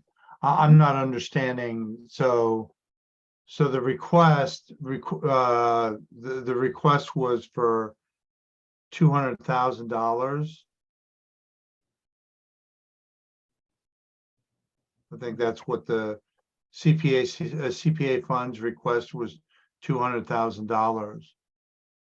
So what's the 75%? The CPA, the act itself, has a restriction on what you can spend on fields, because the fields are essentially assumed to be open space. Right? And we can spend for something like the bleachers, but not the add-ons. The closer the project becomes towards a stadium, the less we can put into it. So in our discussions, we decided that since part of the project is for a press box, we can't spend for a press box. Right? And we don't know what the exact cost was, so we were limiting the total amount to 75%. So because in what we've seen in all the materials we've got from the school department is the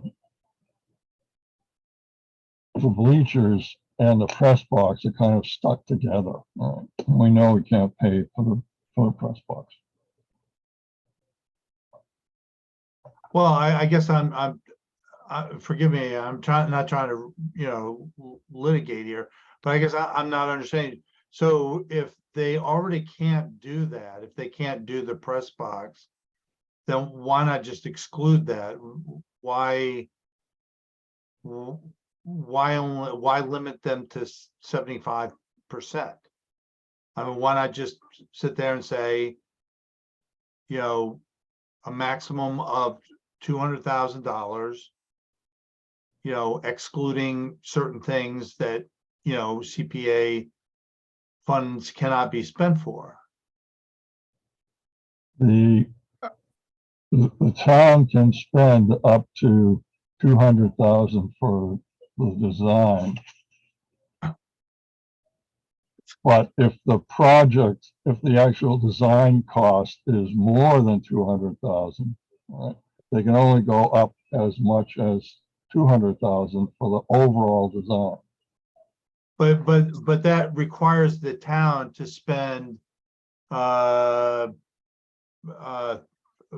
you know, almost $300,000 in order to get the full 200,000, because you're only allowing them 75% of the soft cost. Yeah, Right. So there were since we don't know the total cost yet of the project, there was an assumption made based on the estimates that we had that the ineligible funding, the ineligible project components would be somewhere in the neighborhood of 20 to 25% of the total project cost. So let's say hypothetically that the town spent $200,000 and 100% of that $200,000 was allowable cost. How much would the town be able to get from the CPA? How much could they get from CPA funds? I'm sorry, I lost it for a second. Okay. So you're saying, let me just repeat that. So you're saying the 200,000 and all of it is eligible? Yeah, every bit of it is eligible. Well, that's not how it was presented to us. So No, that's I'm saying, let's say you spent 200,000 and 100% of that 200,000 was eligible. The way this is written, the maximum they could get would be $150,000. Right. Even if 200,000 of that was eligible. And so that's the genesis of my question. Why not just sit there and say a maximum of $200,000 for eligible costs, rather than sitting there making an assumption that 25% of that might be ineligible? because the information presented to us, we were unable to determine in discussion with the applicants, with both a town administrator and representatives from the school department, what was the eligible cost going But to be. you don't need to determine it if you say a maximum of 200,000 for eligible costs.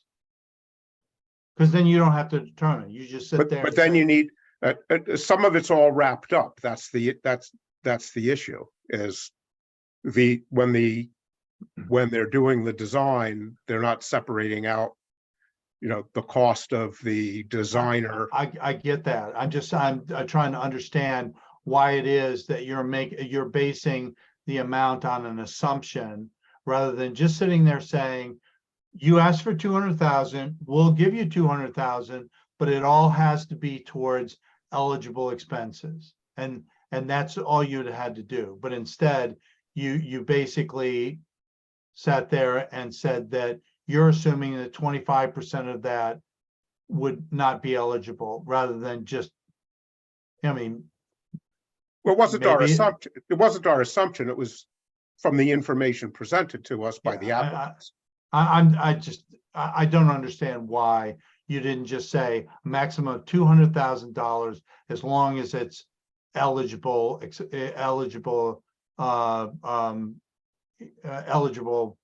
project activity, rather than sitting there, because you're right. I mean, if you've already said you can't do the press box, okay, fine, then exclude the press box, but don't sit there and put 75%. Well, it was the press box, it was the snack bar, I The press, get the that. press box design is sort of integral to the design of the bleachers. Yeah, well. I yeah. think this was just the way that they went about trying to share the cost of it. And I see what you're saying, Ken, but No, and it's then I not just about sharing. It's about, I respect the fact that the CPC has to sit there, has to ensure that the Right. money is going towards eligible costs. This isn't about cost sharing of 75%, 25%. This is about determining what is an eligible expenditure, what is the eligible activity that an expenditure can be made toward, and what is an ineligible activity. And I Yeah. just, I think it was likely that it was going to be difficult to figure that out to the dollar, and so the percentage was their best idea as to how to make that work. So Kevin, go Alana, ahead. uh, Yeah. so I do see Natasha has her hand up and she may Yep. be able to add some clarifying information. So I will yield over to Natasha in the hope that she can possibly clarify this better than I am.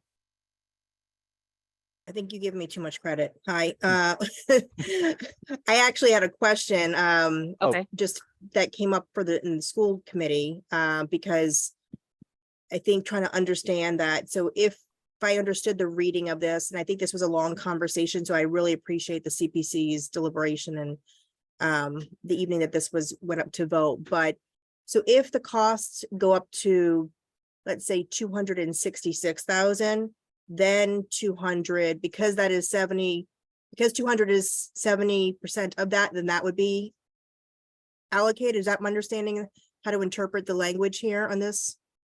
Which is a maximum of 200 for 75% of the soft cost. So if the soft costs go up to whatever, I think it's 266,000. It's That- 266 repeating. That would depend on how the design process was allocated, how much money was being spent for the bleachers themselves, and how much money was actually spent in the design for the additions to the bleachers. So I think for what this is going to be used for, the soft cost is exactly what, like the designs. And so the caveat here is always with the assumption of what's eligible, right? That's the particulars that we want to, I wonder if that language could be added or just consider, because it's not worded to say that. It just is the flat 75% of soft cost up to 200,000. So if there are additional caveats, which I think are assumed, but are not clearly written here, I think that might be helpful to either add in comments a little bit more. To Ken's point, I think it does make it a little bit more confusing when you could just say, 200 of eligible, and maybe there is a list of ineligible items that would have to make sure that there's adherence to. I think that's the uncertainty, right? Nobody knows until you get the information. And I think the way it was presented to the school committee was that once designs are solicited, they would be very much scenario options, right? Like, this is how much the bleacher is, this is how much. So there would be pricing associated to understand what those ineligible pieces would be, to make sure that we are adhering to not putting money towards those from CPC funding. Yeah, I take your point. I think CPC will look at that again, and see. And I really appreciate the work that everyone has put into this to try to make it fit right, but I feel like it's almost a little bit more confusing than it needs to be, and I hate for the intent or the message to get lost in all the work that everyone's doing. Yeah, I agree. It might be confusing for town meeting. So we'll take a look at the language for that particular item. Thank you so much. Okay. So I do have a line of questioning, Alana, that I think could potentially, I hope, if I do my job right, bring everyone up to speed. Okay. So I'm just going to ask a bunch of questions that will hopefully clarify the scenario.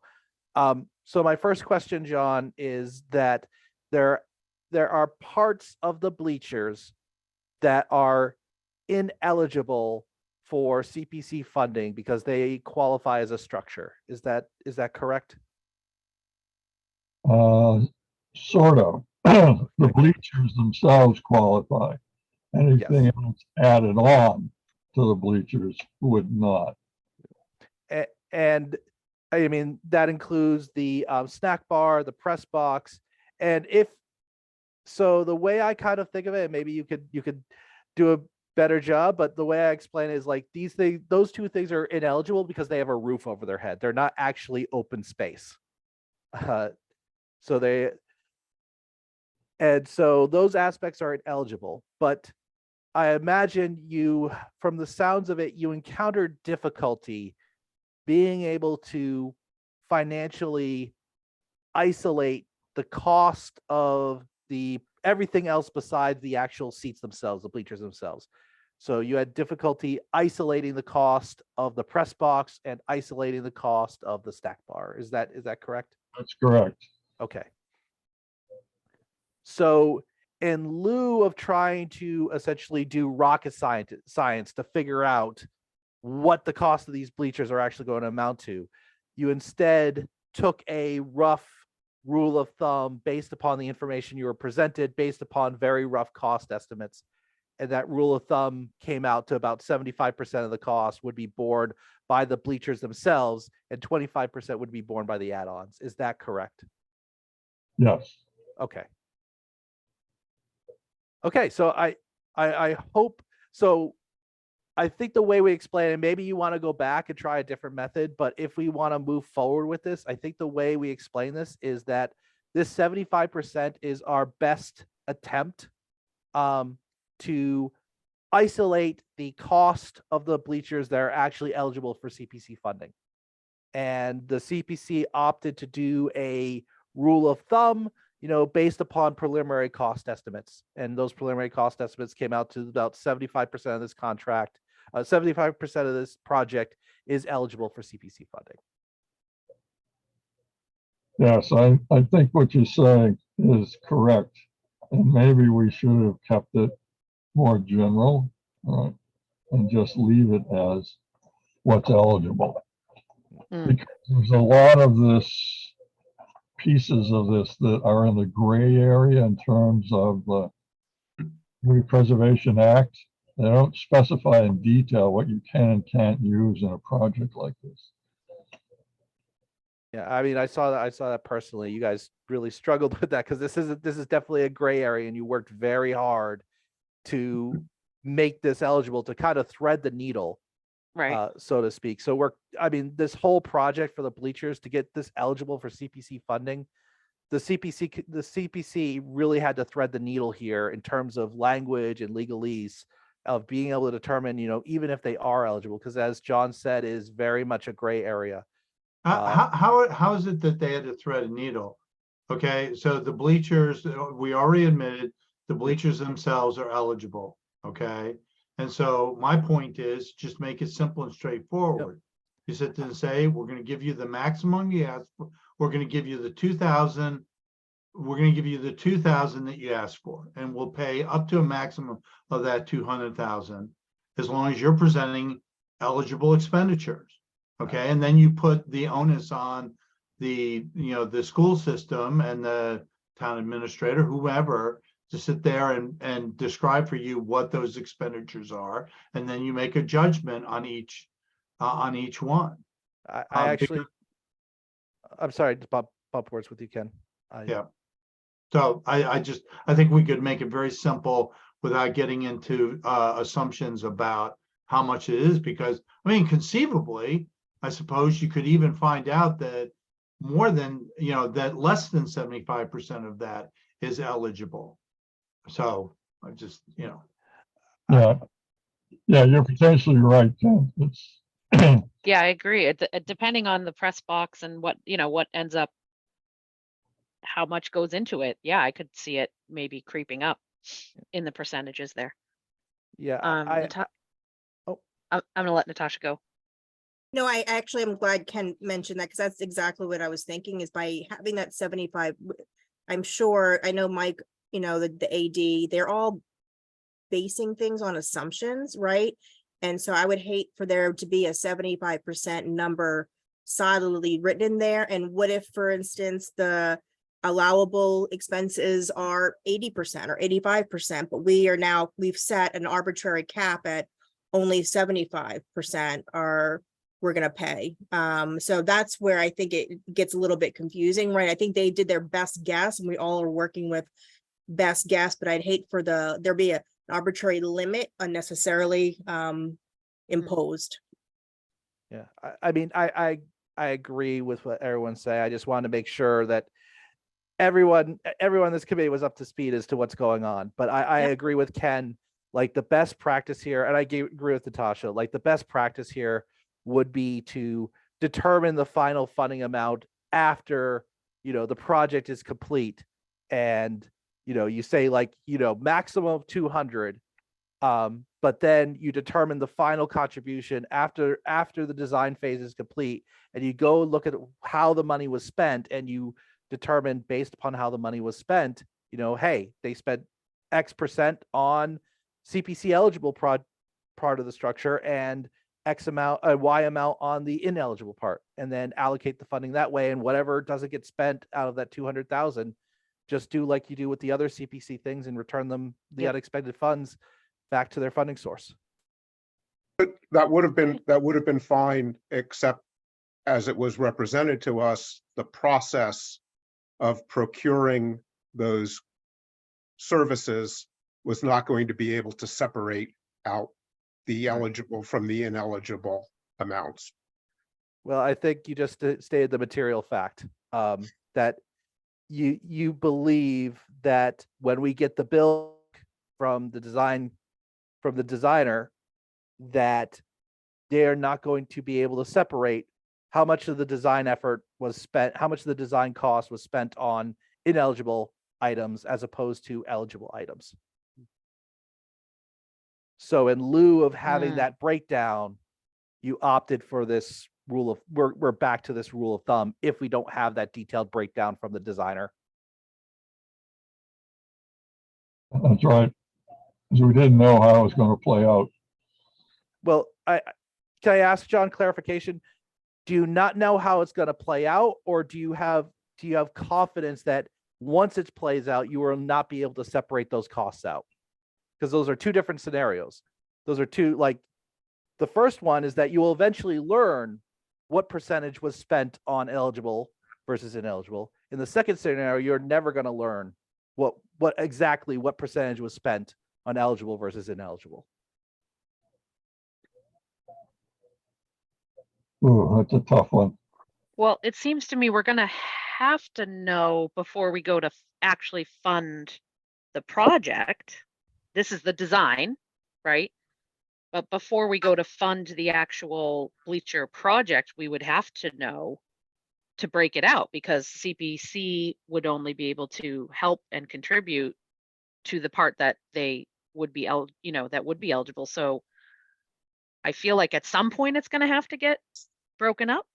Well, Alana, I think also when you put the RFP out for the design, I mean, that could be part of what's baked in there, like, any like tracking of whatever, efforts are put into designs that are not, and, maybe there's a list that we could provide to them that are associated with this or this or this, that could be, I don't know, billed separately or tracked separately or something to that effect that the designer would need to then, they would be imposed to provide that data Right. to us. Yeah, absolutely. Because I feel like I said, we're going to have to know it in the end.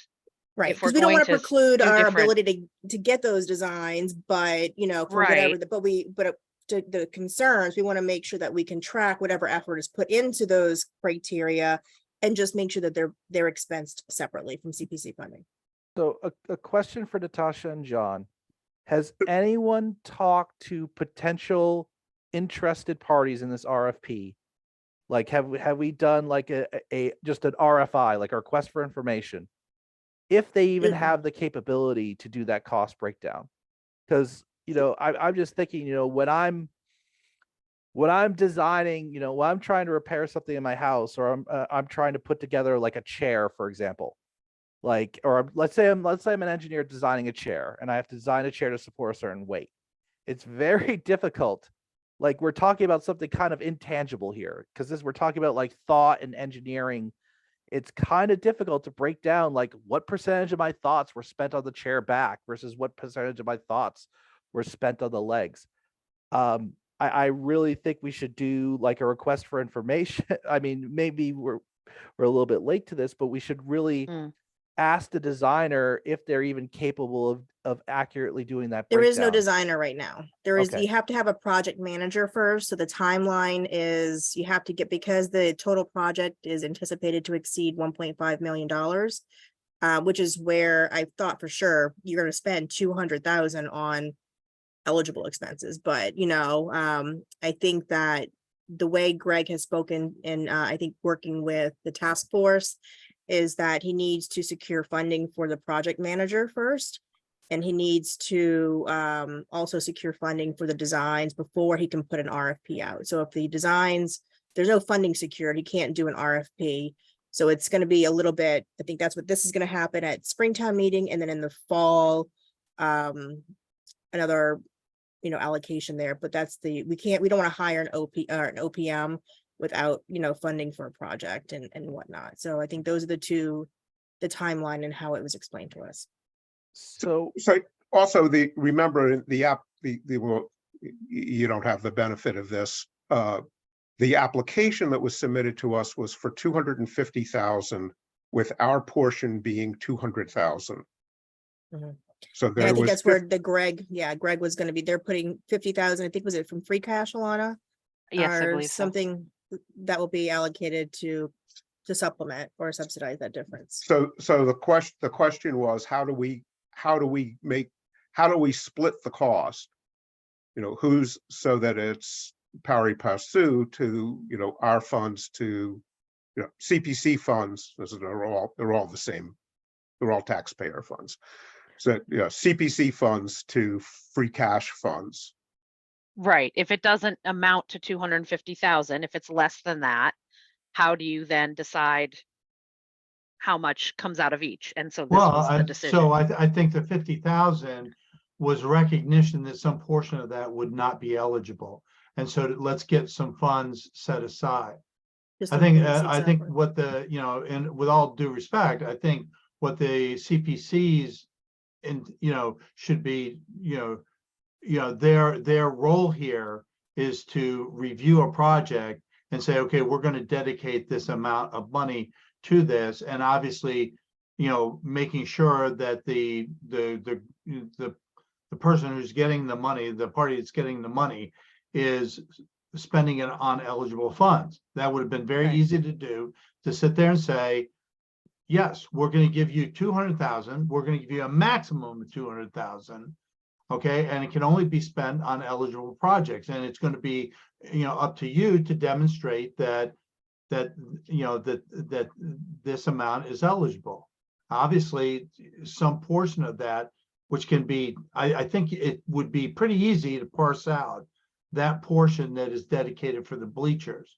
Okay, now maybe there's some other things that would be eligible that would be a little bit more difficult, but again, you leave it to the school system to do that. And again, the 50,000 was in recognition that some portion of that would not be eligible. I think we ought to just, be given 200,000 with the proviso, it's got to be eligible. Just leave it at that. At the time, it was also represented to us that the school department did not have a business manager to do procurement at the time. So that left us with, a bunch of questions. Yeah, he was been on medical leave. So, Right. and Lori, I think is, But these are questions that could be, again, you can sit there and say, we're going to give you a maximum of 200,000, and we're going to have questions about, those activities, those parts of the project that are getting done to make sure that they are eligible. And you just leave it at that and put the onus, put the burden on the school system to demonstrate that these are eligible portions of the project. So you all still have the power to force them to demonstrate that they're eligible. You don't lose that by sitting there saying, we're going to give you a maximum of $200,000 for eligible costs. Your Okay. your point makes a lot of sense, Ken. So we'll look into it. Okay. Any other questions from committee members on this article? Just a question on intent. So Sure. John, do you intend to go back and revise this article and then come back to us with a revision? Being revise the wording. Revise the wording in line with Ken's suggestion or something similar? That's a possibility, but I can't speak for the whole Committee. But, Yeah. But this intends to be on the agenda. Yeah. Okay. So then I have no further questions on this project then. I'll let them go back, deliberate, and then come back to us with a revision if they so decide. All right. And let me just pull up their other article.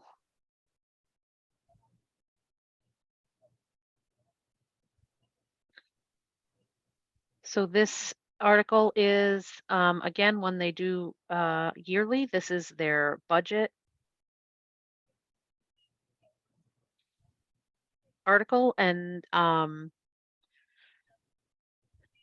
so maybe just go through, John, a little bit and explain the budget number and then why the appropriation is the amount that it is. This is a estimate that based on what we think the revenue is going to be. Okay. And since it wasn't 100% clear, we went with the same budget we had last year. Okay. The administrative costs are allowed as 5% of the revenue. The long-term debt is for the golf course. So this is the bond we're paying off year by year for the golf course. The remainder is what the Community Preservation Act requires. We subdivide the income into the 4 separate funds or buckets, okay? 10% has to go into historical preservation, 10% has to go into open space, and 10% has to go in community housing. Right? Whatever's left over of the 100% goes into the budget reserve.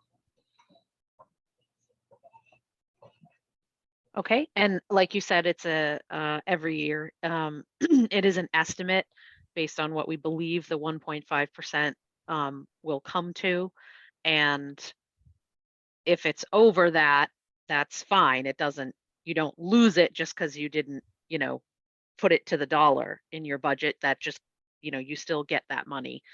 Any overages Yeah. from revenue go into an undesignated fund, which actually we can spend on projects. Right. And then the reason, so that their total budget is here as 450. That's their estimate on how much they will be receiving from the 1.5 overall. And then the appropriation for this article are the first 3 line items there for their expenses that they have to pay for this year. Right. Just so everybody that's new, some of the newer folks, so they understand.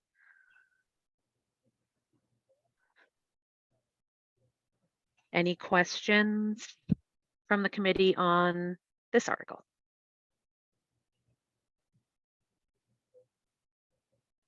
Okay. I think we're good then with the CPC members. for this evening. Thank you for sticking around. I'm sorry it went a little late. It's a busy time of year. We appreciate having you. So thank you very much for being here today. Thank you. Yep, you're welcome. Yes, thank you for being here. Thank you. Okay, moving on in our agenda. 9:40. All right.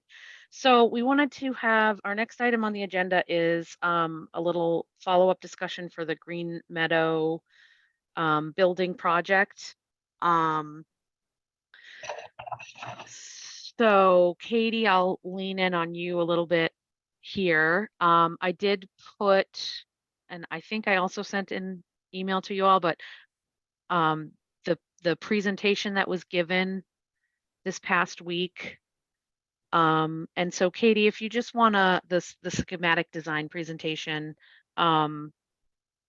maybe just a couple of highlights of what that entailed and what the decision was, because there was a decision moving forward, correct?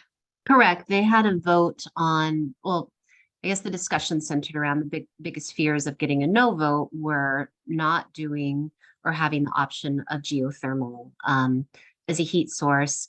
And then also the soil and concerns about how viable it is, you know, if the project gets started and we find out that it's, people have assumptions that there's issues with it, that they're going to have to carry away more soil than we thought, that could have added cost to the project in high amounts. So they decided to do, I believe it was 70 more 70, soil. yep. Yeah. So they're going to do more soil borings just to rule out, or to give more, I guess, faith to the town residents that they have done their job on testing the soil properly. You know, I had asked the question, so there's different phases in the, and I'm going to word this wrong, but in the,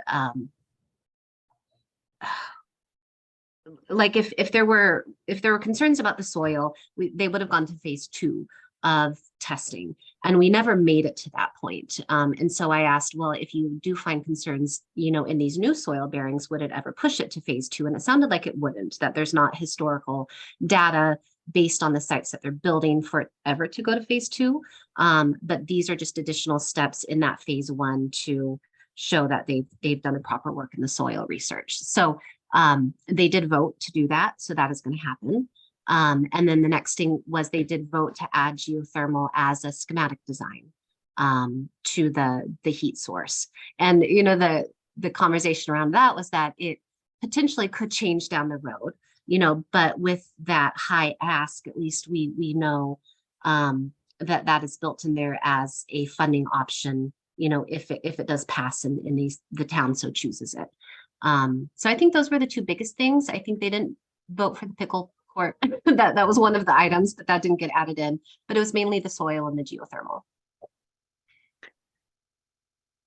Right. So hold on, I'm just Yeah, gonna share. there's yeah, I had sent an email to the committee talking about the fact that there's been a lot of back and forth in communities about noise from pickleball courts. And Oh, I did hear that, yeah.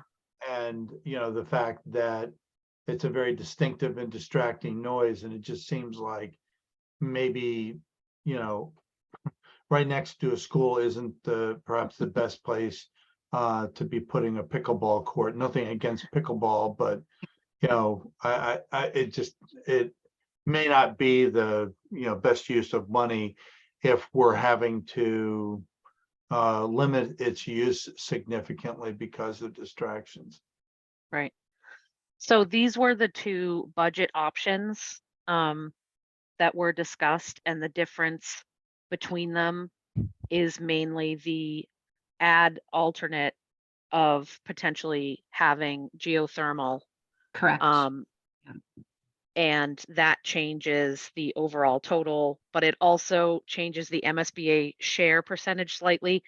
That's a very, I'm not going to get it right to explain. They did a very good job explaining how you calculate that.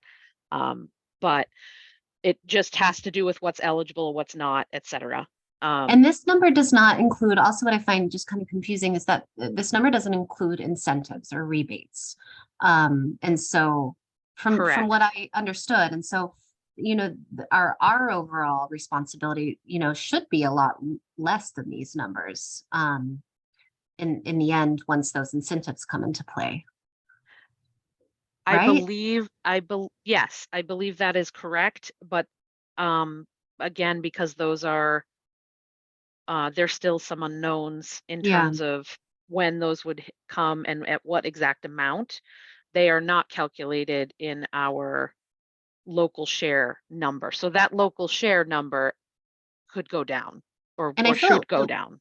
Right, and I feel it, you know, well, there's going to be some incentives at least, and so I don't know you know, if they're portraying it with the, well, there is a slide that they did portray it with some assumed potential incentives, I guess, but that's not included in this number.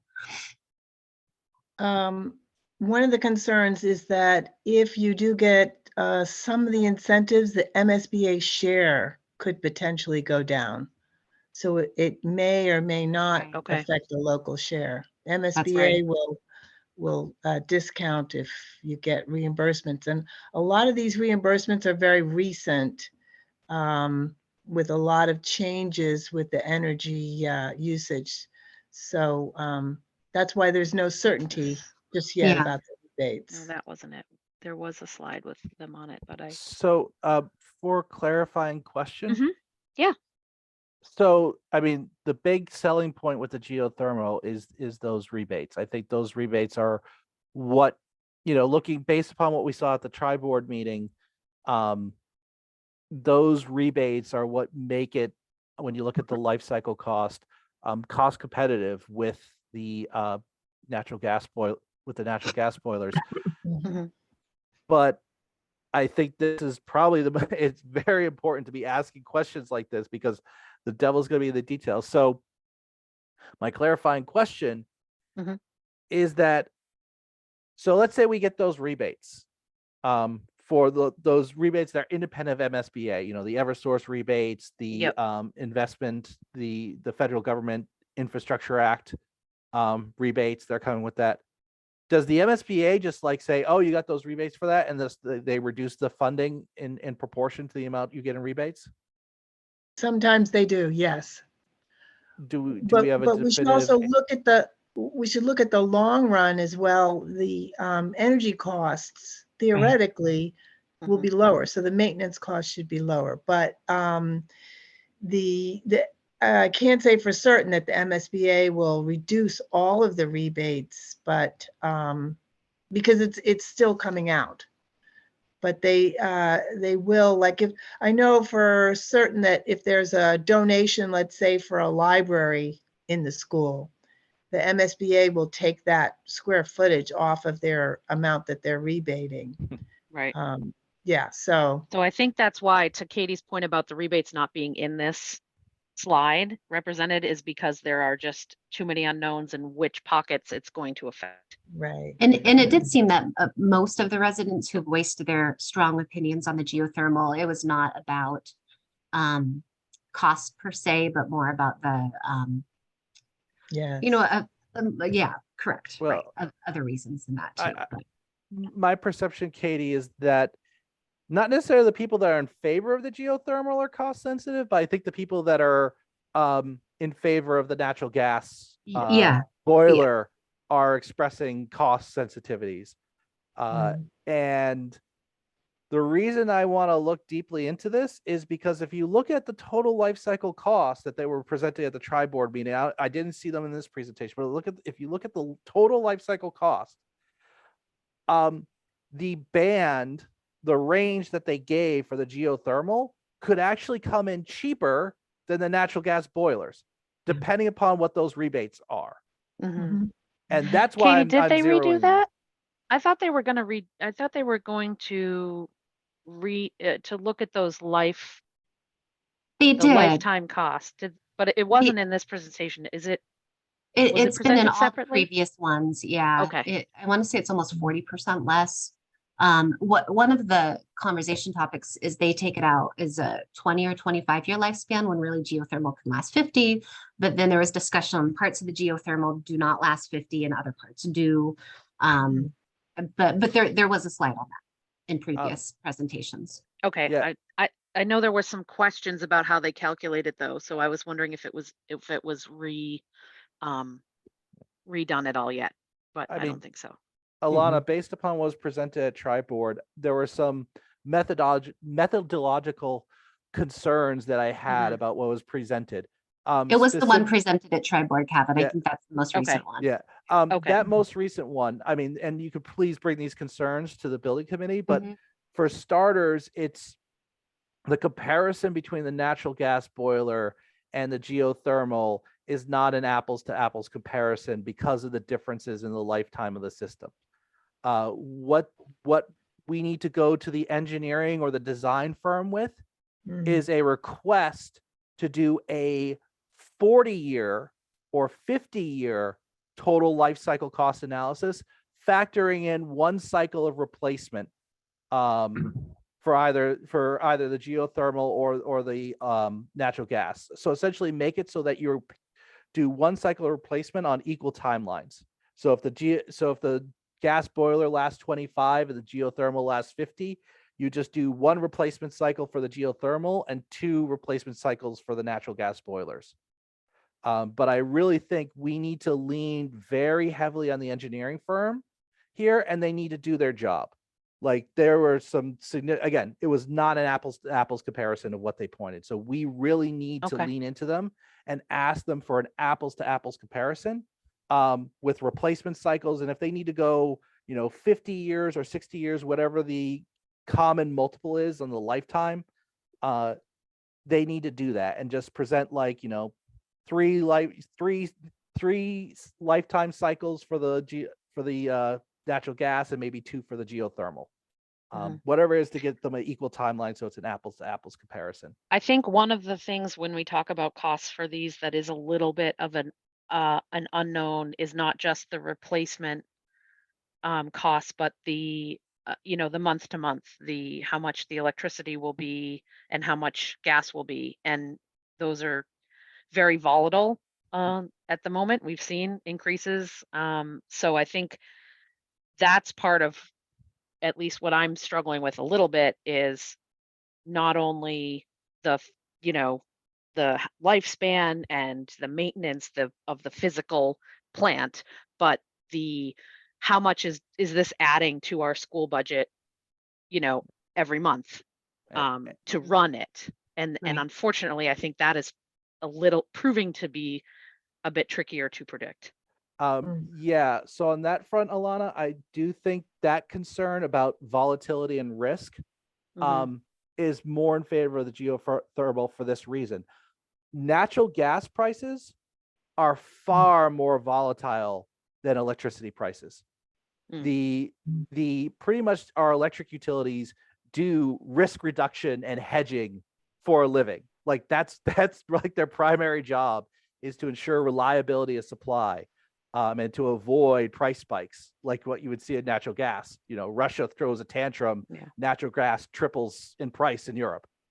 So the electric utilities are professionals at hedging those risks. And so what you see is that the price of electricity is far less volatile, far more constant than relying on natural gas.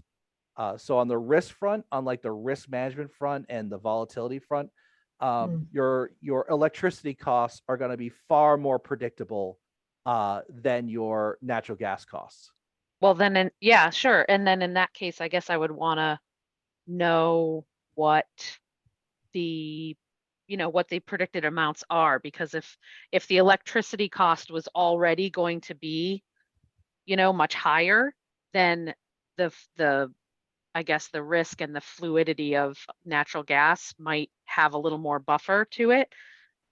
But if we know that the electricity is already going to be at a manageable level, then the risk that the natural gas is going to go up is much greater. Does that make sense? Yeah, I could tell you that in all likelihood, the the confidence in the cost estimate for the geothermal is going to be much higher than the confidence in the cost estimate for the natural gas boiler, because of exactly what we're going through right now. Russia throws a tantrum in Europe, and the natural gas is going to spike because now we have to replace all the gas that Russia was exporting. So there's with natural gas, there's like a whole bunch of slew of risks. There's geopolitical risks, particular to this area, with the build out of the demand for gas is rising, but people don't want to build pipelines. So there's possibly pipeline constraints. Right. There's a whole bunch of uncertainty with the Okay. natural gas supply that you do not find with the electricity supply. All right. Natasha, go ahead. You're on mute. Sorry, thank you. Okay. Just to your point that you mentioned earlier about the operational costs and the, you know, annual or year to year. A point that was brought up was with the code changes that are Dutch code. happening at the state level, that it's probably inevitable that the town will have to at some point in the near future adopt that anyway. And that those are costs that may be not avoidable regardless. So you may need to have at some point expertise on your staff for, you know, some of this technology or whatever it is anyway. In the next, even if you don't update the Green Meadow building to geothermal or whatever, that nothing precludes, you know, code requirements that future building, you know, changes or whatnot would still might need it at some point. So I think that's just something that was, you know, are we just kicking the can down something that is going to happen potentially anyway, that it'll happen maybe more at town level, not just particularly with this school, that they might have to have someone on staff expertise in a lot of these areas, as the codes are needing to be implemented across across the board. The other part too, which I think came up, was the, you know, obviously air conditioning with the geothermal is built into that. It would require a secondary system for the gas, and looking at how the temperature extremes have, you know, have peaked, you know, each year, right, with warming. The average heat, how does that look like in 10 or 15 years anyway, without an air conditioner in some of these, you know, buildings? Is the humidifying, would that even sustain, you know, what it is now? So thank you. Okay. As it's getting close to 10, I want to just briefly go over the process from here a little bit for Green Meadow, just so FinCom knows next steps and where we're going, and then we'll certainly have more discussion about this topic up until fall town meeting, I'm sure. So the building committee voted to go with the budget proposal that has the add alternate, or the ability to put in the geothermal heat and cooling system. It does not have to go with that, but from my understanding, the amount that we are asking for will get approved by the MSBA, and that amount must be the same amount we ask for at town meeting. The schematic design in the interim and little bits and pieces and what have you is going to continue to be discussed and is fluid, but part of the reason that the committee wanted to go with the larger ask is so that they had the ability to continue this process and this discussion concerning the heat and cooling system, and then go from there. So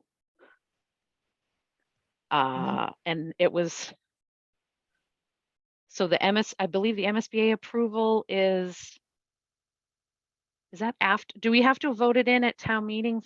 No, MSBA approval is in June. We're going to town meeting in the fall, right? Correct. Do I have that right? Okay.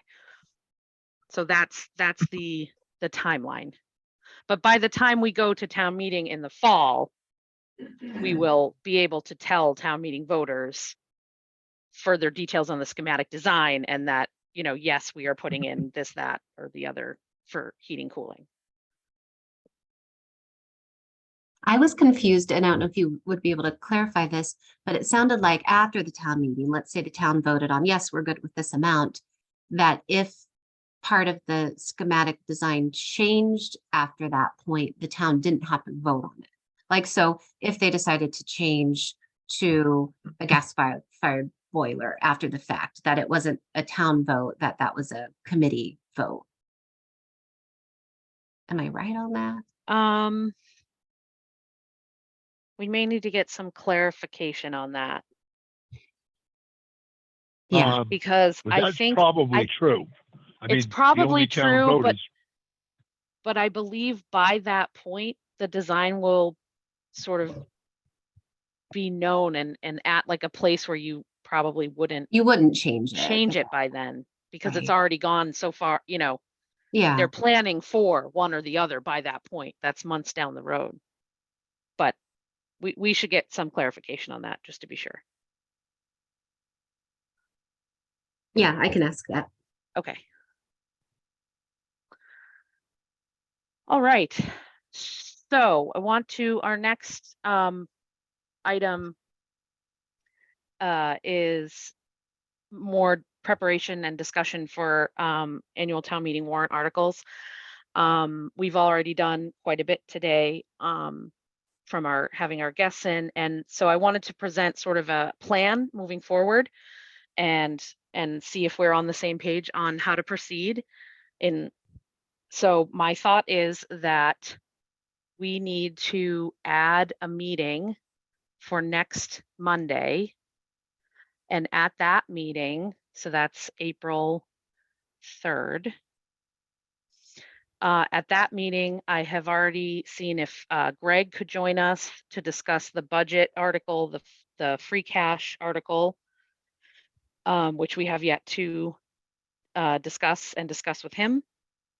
And then we can, at that point, I believe we have discussed all of the articles.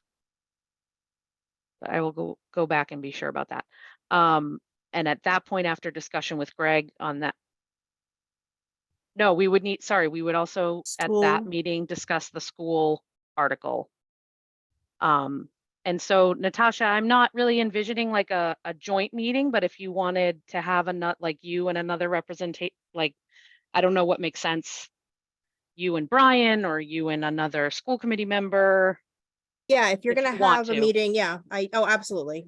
So if it's gonna be for next Monday, I'll see who, I'll be Okay. there, and I'll see if Mary or Brian or Okay. I'll let you know.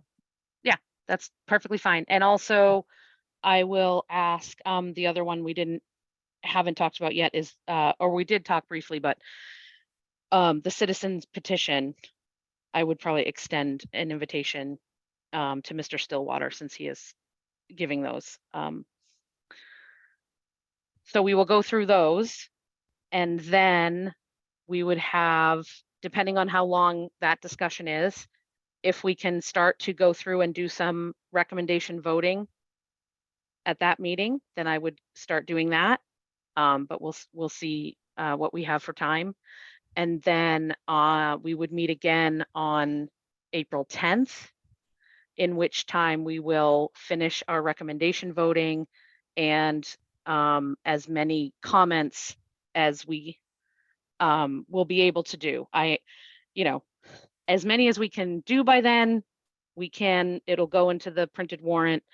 And then if we don't get them all, then we do what has needed to be done sometimes in the past, where it's an additional sheet of paper or something at town meeting with our comments, because, seeing things late, that's all we can do, is as much as possible. So does that sound like a good plan for the next couple of meetings? And can everybody in their schedules, or can we get a quorum to meet next Monday? So are you In looking, terms, go ahead, Jill. In terms of logistics, are these meetings still going to have a virtual option, or are they going to have to be in Oh, yes, person? thank you for bringing that up, Jill. So if the governor signs, and by all accounts from our representation, they believe that she will, the bill will extend remote meetings till 2025. However, that the current bill runs out April 1st. So if it does not happen in the next couple of days, potentially our meeting on the 5th may have to be in person. But it is my intent that they will be remote moving forward as long as that is signed. So what may end up happening is I may have to post the meeting as in person, and then should the governor sign that in the next few days before April 1st, I can change it to be a remote meeting.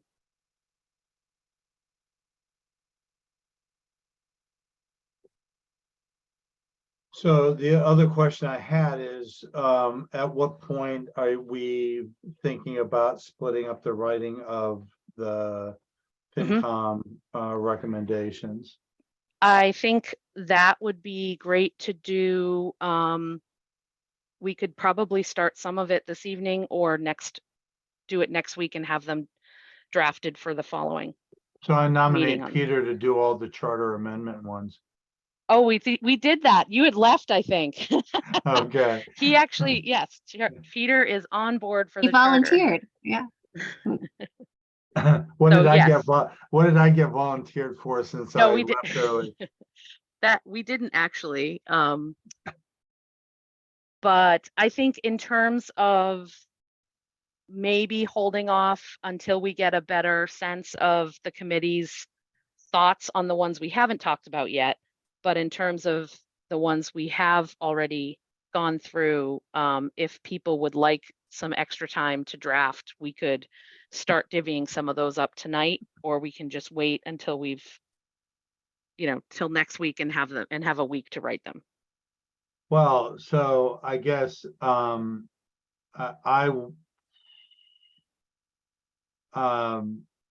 happy to do, for example, the planning ones. Unless Okay. somebody else has I'm not, if we're not gonna divvy them up now, then that's fine, we can wait. But I think. It seems like. No, I'm happy to go Most through of the and do. ones we. Yeah.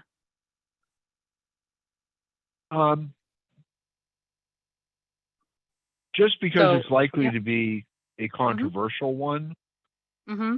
and I'm curious on people's opinion, is it worth spending a minute just getting a sense of the committee or start to talk about the stretch code one? The citizens petition. Yeah. Adopting the stretch code. I mean, Sure. My initial reaction reading through it was not enough time. I'm not sure the guys suggested this directly to planning board, and having citizens petition being the default way to put it forward seems to short circuit the normal review process. Mm-hmm. And so I'd be saying, at this point, I'm thinking we should recommend against. Mm-hmm. But I'm just curious what other people, particularly Ken, who knows more about it than I do. But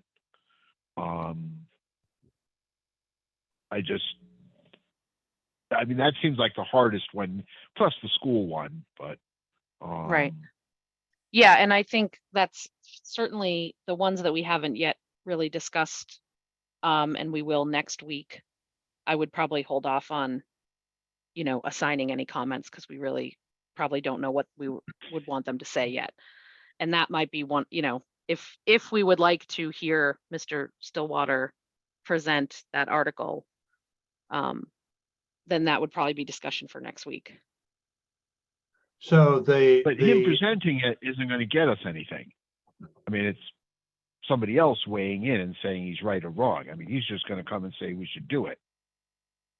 But Yeah, but he's, I I mean, don't I know who guess he I would is. hope that he's researched it a bit and might provide information that we don't have. We did get, Can't imagine relying on him alone. I agree. And I did send Justin's reply, right?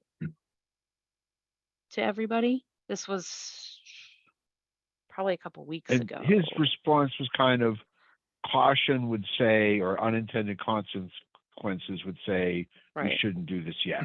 Is that the gist of his thing, right? Right. Hold on. And you know, I can ask, I didn't get a reply from Bill or Mr. Asman, so I could ping them again and see if I can get some way in. Oh, actually, Rick was on earlier. I saw him, but But yeah, I doubt got sick of. yeah, I sent it on the 14th. So we Oh, do have at Rick, least oh, Justin's. I didn't see that Rick was on. Rick Asman was on? He Rick was at Lefferts the was on. beginning, yeah. Oh, Oh, should I ask? maybe I'm I confusing think it was- actually. I think it was Are- Rick Lefferts. I wrote Oh, are in. you confusing? All Yeah, right, from I may CPC. be messing that up. I thought it was Rick Okay. Asman, but maybe I'm just misremembering. So we've gotten Justin's take, but I can see if Bill and we'll get a couple other opinions on it. Were you going to add something, Ken? Sorry, I kind of cut you off.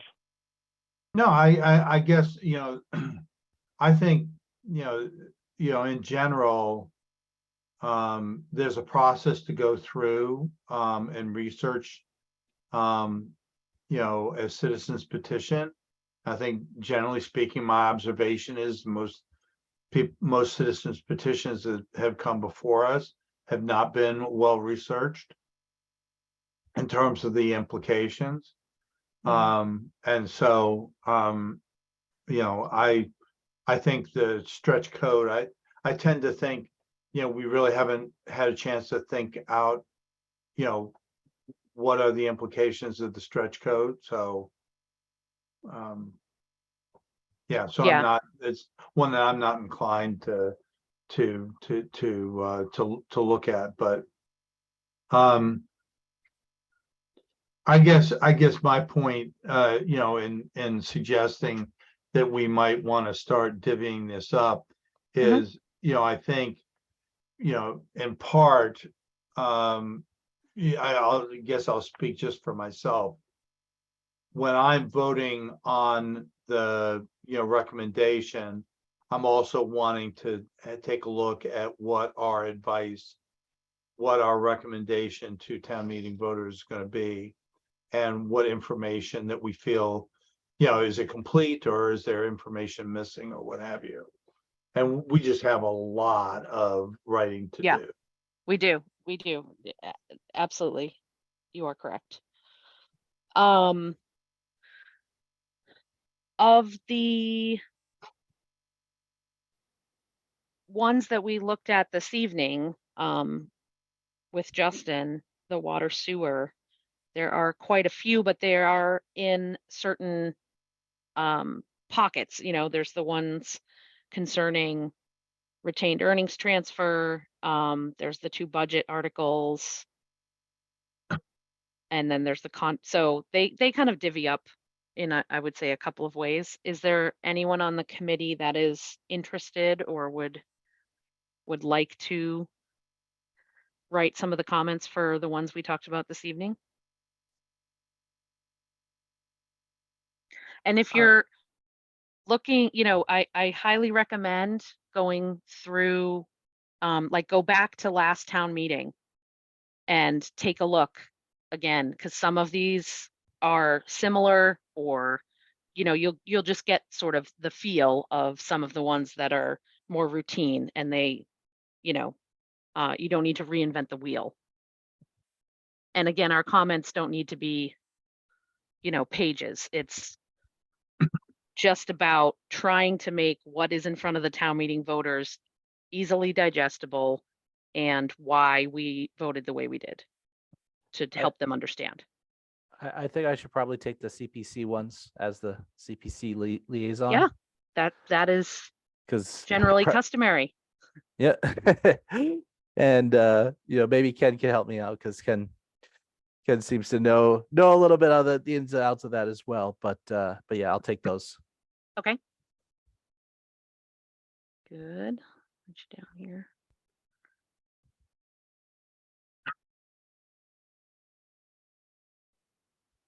Okay. And Mhm. I just hope we'll have a plan to have them back so we can see if they've, addressed the issue that was called out today.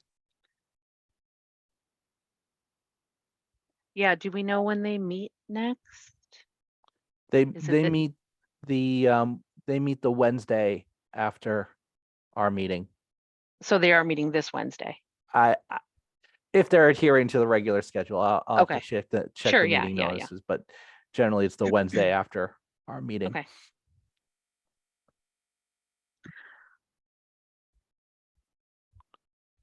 And let's see, what else did we discuss? So I think, I think- oh, go ahead. so as I go down the list here, Mhm. so A and B are pretty routine. Yeah. And then F is a planning one. I'll take that. And then Okay. G through O, I think Yeah, you said that's Peter's Peter. already done. That leaves P and Q. Right, I believe. Oh, that's another one, disposition of summer, that we'll talk about with Greg. Well, again, I mean, assigning members, I guess, to, or not assigning, but if members were to sign up for writing them, then obviously we know what ones to be paying attention to, in particular, asking questions about and so forth. So, Mhm. so it looks like P, Q, R are not spoken for, and then as you said, S, T, U, V, W, and X are all sewer, water and sewer. Y, I think you said has been removed. Then there's Yes. Z. Alana, I can take water and sewer. Those seem pretty Okay. basic. Yeah, I think again with they kind of come in groups, so you can reuse some language.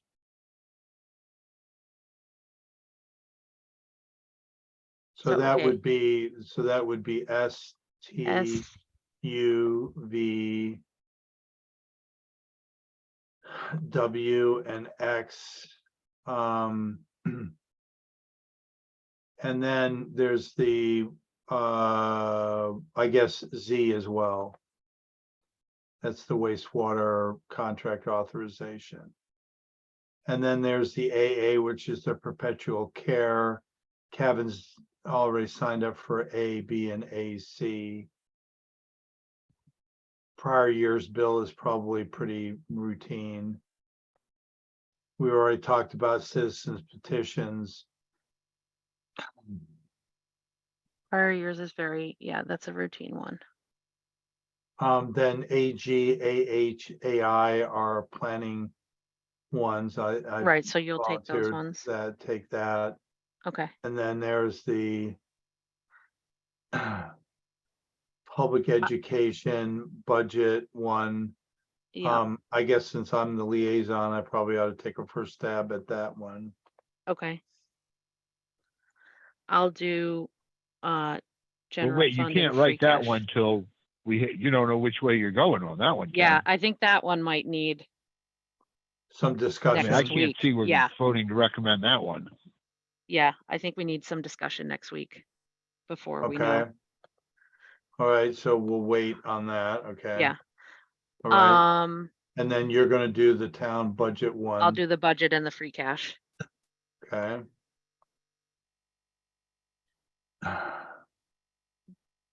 So we have, so Khadijah, would you like to take some of the routine ones that you can sort of look back Oh, at? don't let her, you do the easy ones. Come on. She's a new member. Right, yeah. Give her So- the school one. No, I'm gonna give her town fire- report acceptance, Come on, give her A like the and fire truck. B obsolete equipment material. All she's gotta do is copy from last year. That's okay, And that's how you what I'm gonna learn. do. That's how you learn. That's not how Okay. you Totally fine. learn. And then It's not how Khadijah you learn. also, It's not how I learned. Is that how What you was- learn, Peter? I think Peter, I Ken's don't jealous. remember. geez, He wanted a copy paste one. what was the other one with the, oh, the AO fiscal year salary administration plan? Oh, geez. I'm gonna give you Louisa, that one too. That's the easiest one of all. You're gonna email me this? Yeah, Okay. don't worry. I thought it was the chair always did all the comments, but All the, Is that yours, exactly the- all these comments? when I did the comments were all one sentence long. too. Yeah, I think Um, we're, Kevin's got to sign up for a few more. He's got the easy ones. Come on. and we haven't, and hopefully Jill can fill in a couple. There you go. Kevin, you want to do the Maynard Country Club capital improvement? Because that's sort of CPC adjacent.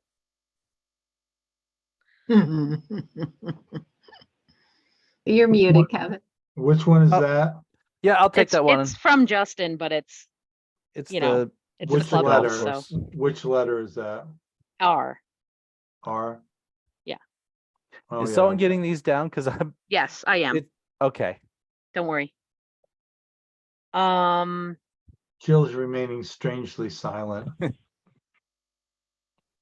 on, Jill, what do you want to sign up What- for? Jill, we've got Sign me up for whatever you want me to. The special disposition of Summer stabilization. Street Oh, there you go.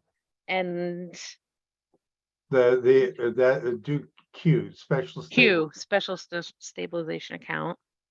All right, and then we have prior year's bills. It's give Khadijah, that one to- Khadijah can do that one too. That's a copy. That's a copy. That's Oh, a job. that pretty easy absolutely one. is. Okay. That absolutely is. Well, not entirely. That one. That there one, needs to be depending some on what it's reason as to for. why- Peter, It's not very. It's only $2,800 or something. come on, But it's there 2,800 should be a bucks. reason as to why it got missed. There you Yeah, go. that's true.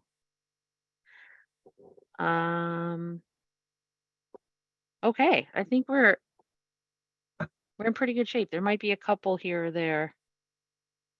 What were Jill's? Jill's is Summer Street disposition and What is that? special stabilization account. It's just allowing the select board to enter, Sell the you know, fire to station. sell the fire What station. letter is that? It Oh, is, There it is. yeah, P, P and Q. P and Q. And then we have AM, authorized revolving funds. Which one do we give to Natasha? She's at all these meetings. She ought to be able to do a few. I'll take the school one. Yeah, No, let's be careful no. there. I leaned into that Alright. one, didn't I? You did, you asked for it. Okay, Okay. perpetual care trust. Who's got that? I don't know that they haven't actually put that one forward yet. Oh, they haven't. So they Okay. may not Okay. do that one. So, Okay. I think it's just the citizens petitions. Who's doing the revolving funds? Is that you, Alana? Sure, That's routine. that's easy. And then the fire truck with I'll leads. give that to Jill too. Oh, come on.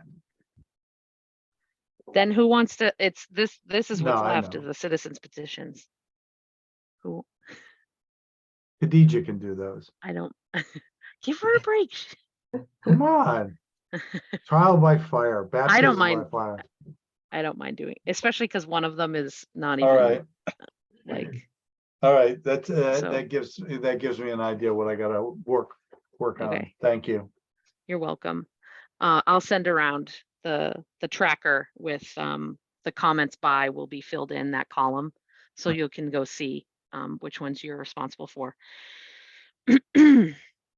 So thank you, that was good. And just want to make sure that we will have at least a quorum next Monday.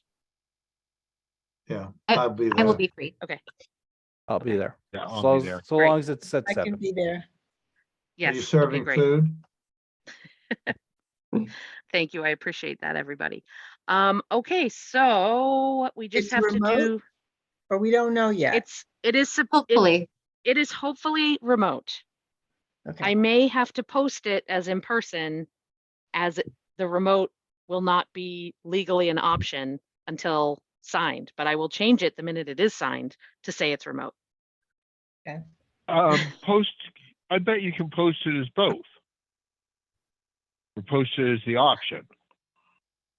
I just Maybe, don't want to get I'm- stuck that we don't have the 48 hours to change it.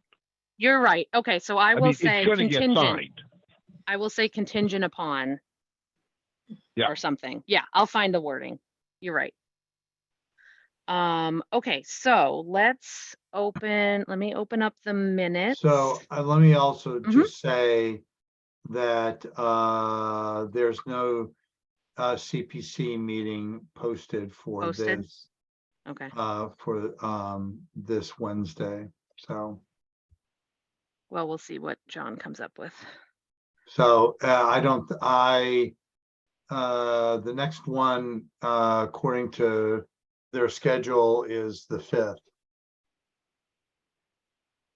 It's not posted either, Oh. but Okay. Yeah. All right. Yeah. I apologize. That was, yeah, it's not, it's the week after. So it's the Wednesday, Okay. the week after. That makes sense now. Well, we might just move forward as if it doesn't change and then change our comments, if it does end up changing. We could do that. Or we could hold it and say we're going to present it at town meeting if we do believe that it'll change and we don't have time to fix it. So here are the minutes from March 13th. Thank you very much, Katie, You're for welcome. sending these.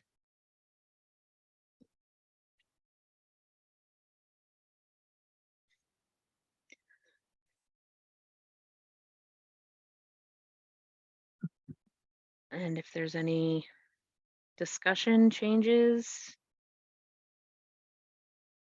otherwise I will entertain a motion.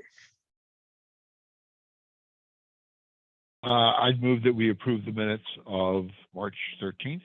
I'll second. All right, any further discussion? Then I will do a roll call vote. Kevin? Oh, I think I lost you. No, he's Your there. audio. There you Hi, go. Alana. I will Hi. abstain from this vote because I was not present during this meeting.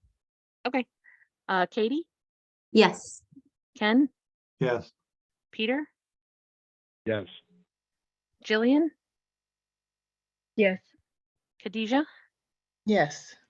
And I am a yes as well. All right. Did I have, are there any member updates? As I am blanking on what mine were, so I'm gonna go look for my notes. So anyone else speak up if you have any member updates. You got mine already. Right.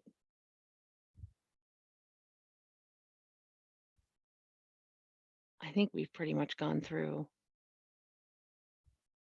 mine as well.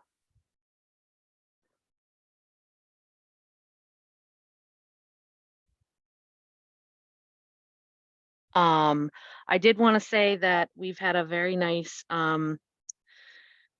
offer from Bob McCarthy to perhaps do some help at making some sort of FinCom presentation or statement if we would like to do that at town meeting, which we have done in the past. And my thought there is that we would have time to discuss and, take a look at that at our April 24th meeting. So I will fill you all in on progress on that. I can actually fill you in because I helped them Oh. make all the graphs. Great. Thank you, Jill. So, yeah, so it's coming along good. Oh, good. Excellent. So that'll be something we can do at that meeting, which because we should have some time. Maybe we'll be finishing a couple of comments, but otherwise I think we'll have good time there. And so everyone is aware, our public hearing will be May 7th. May 8th, Monday. And that, if you haven't been to one or participated in one, is the night that we go through all of the articles in a public hearing to take public comment or questions and try to, inform everybody on what they'll be voting on at town meeting. Can you remind me the date of when our comments would be, when we would have to submit our votes and comments by? The 10th, if we would like them included in the printed warrant. Meaning that we have to vote. That's the last meeting that we can vote on them. Yes. We have a meeting on the 10th. Yes. So So- we're adding next week, the 3rd, and then we had a regularly scheduled meeting on the 10th. And Yep. then I have to turn in our recommendations to Greg Wilson on the 11th. Alana, I just wanted to add that the public hearing for the school budget is going to be April 6th. Just to add to the calendar. It's next week. Okay.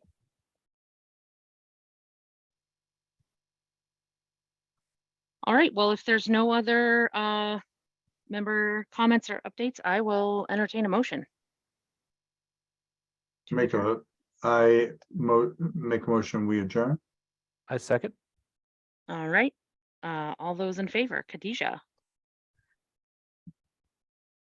Kevin, Yes. Katie, Yes. Peter, Yes. Ken, Yes. and Jillian. Yes. And I'm a yes as well. So I will keep you informed on the governor's signing of that bill, and I will send around the meeting for next week. Thank you all for your flexibility, and we'll see you then. Have a good night. Thanks, Bye, night. Good night, all. everybody. Night. Night.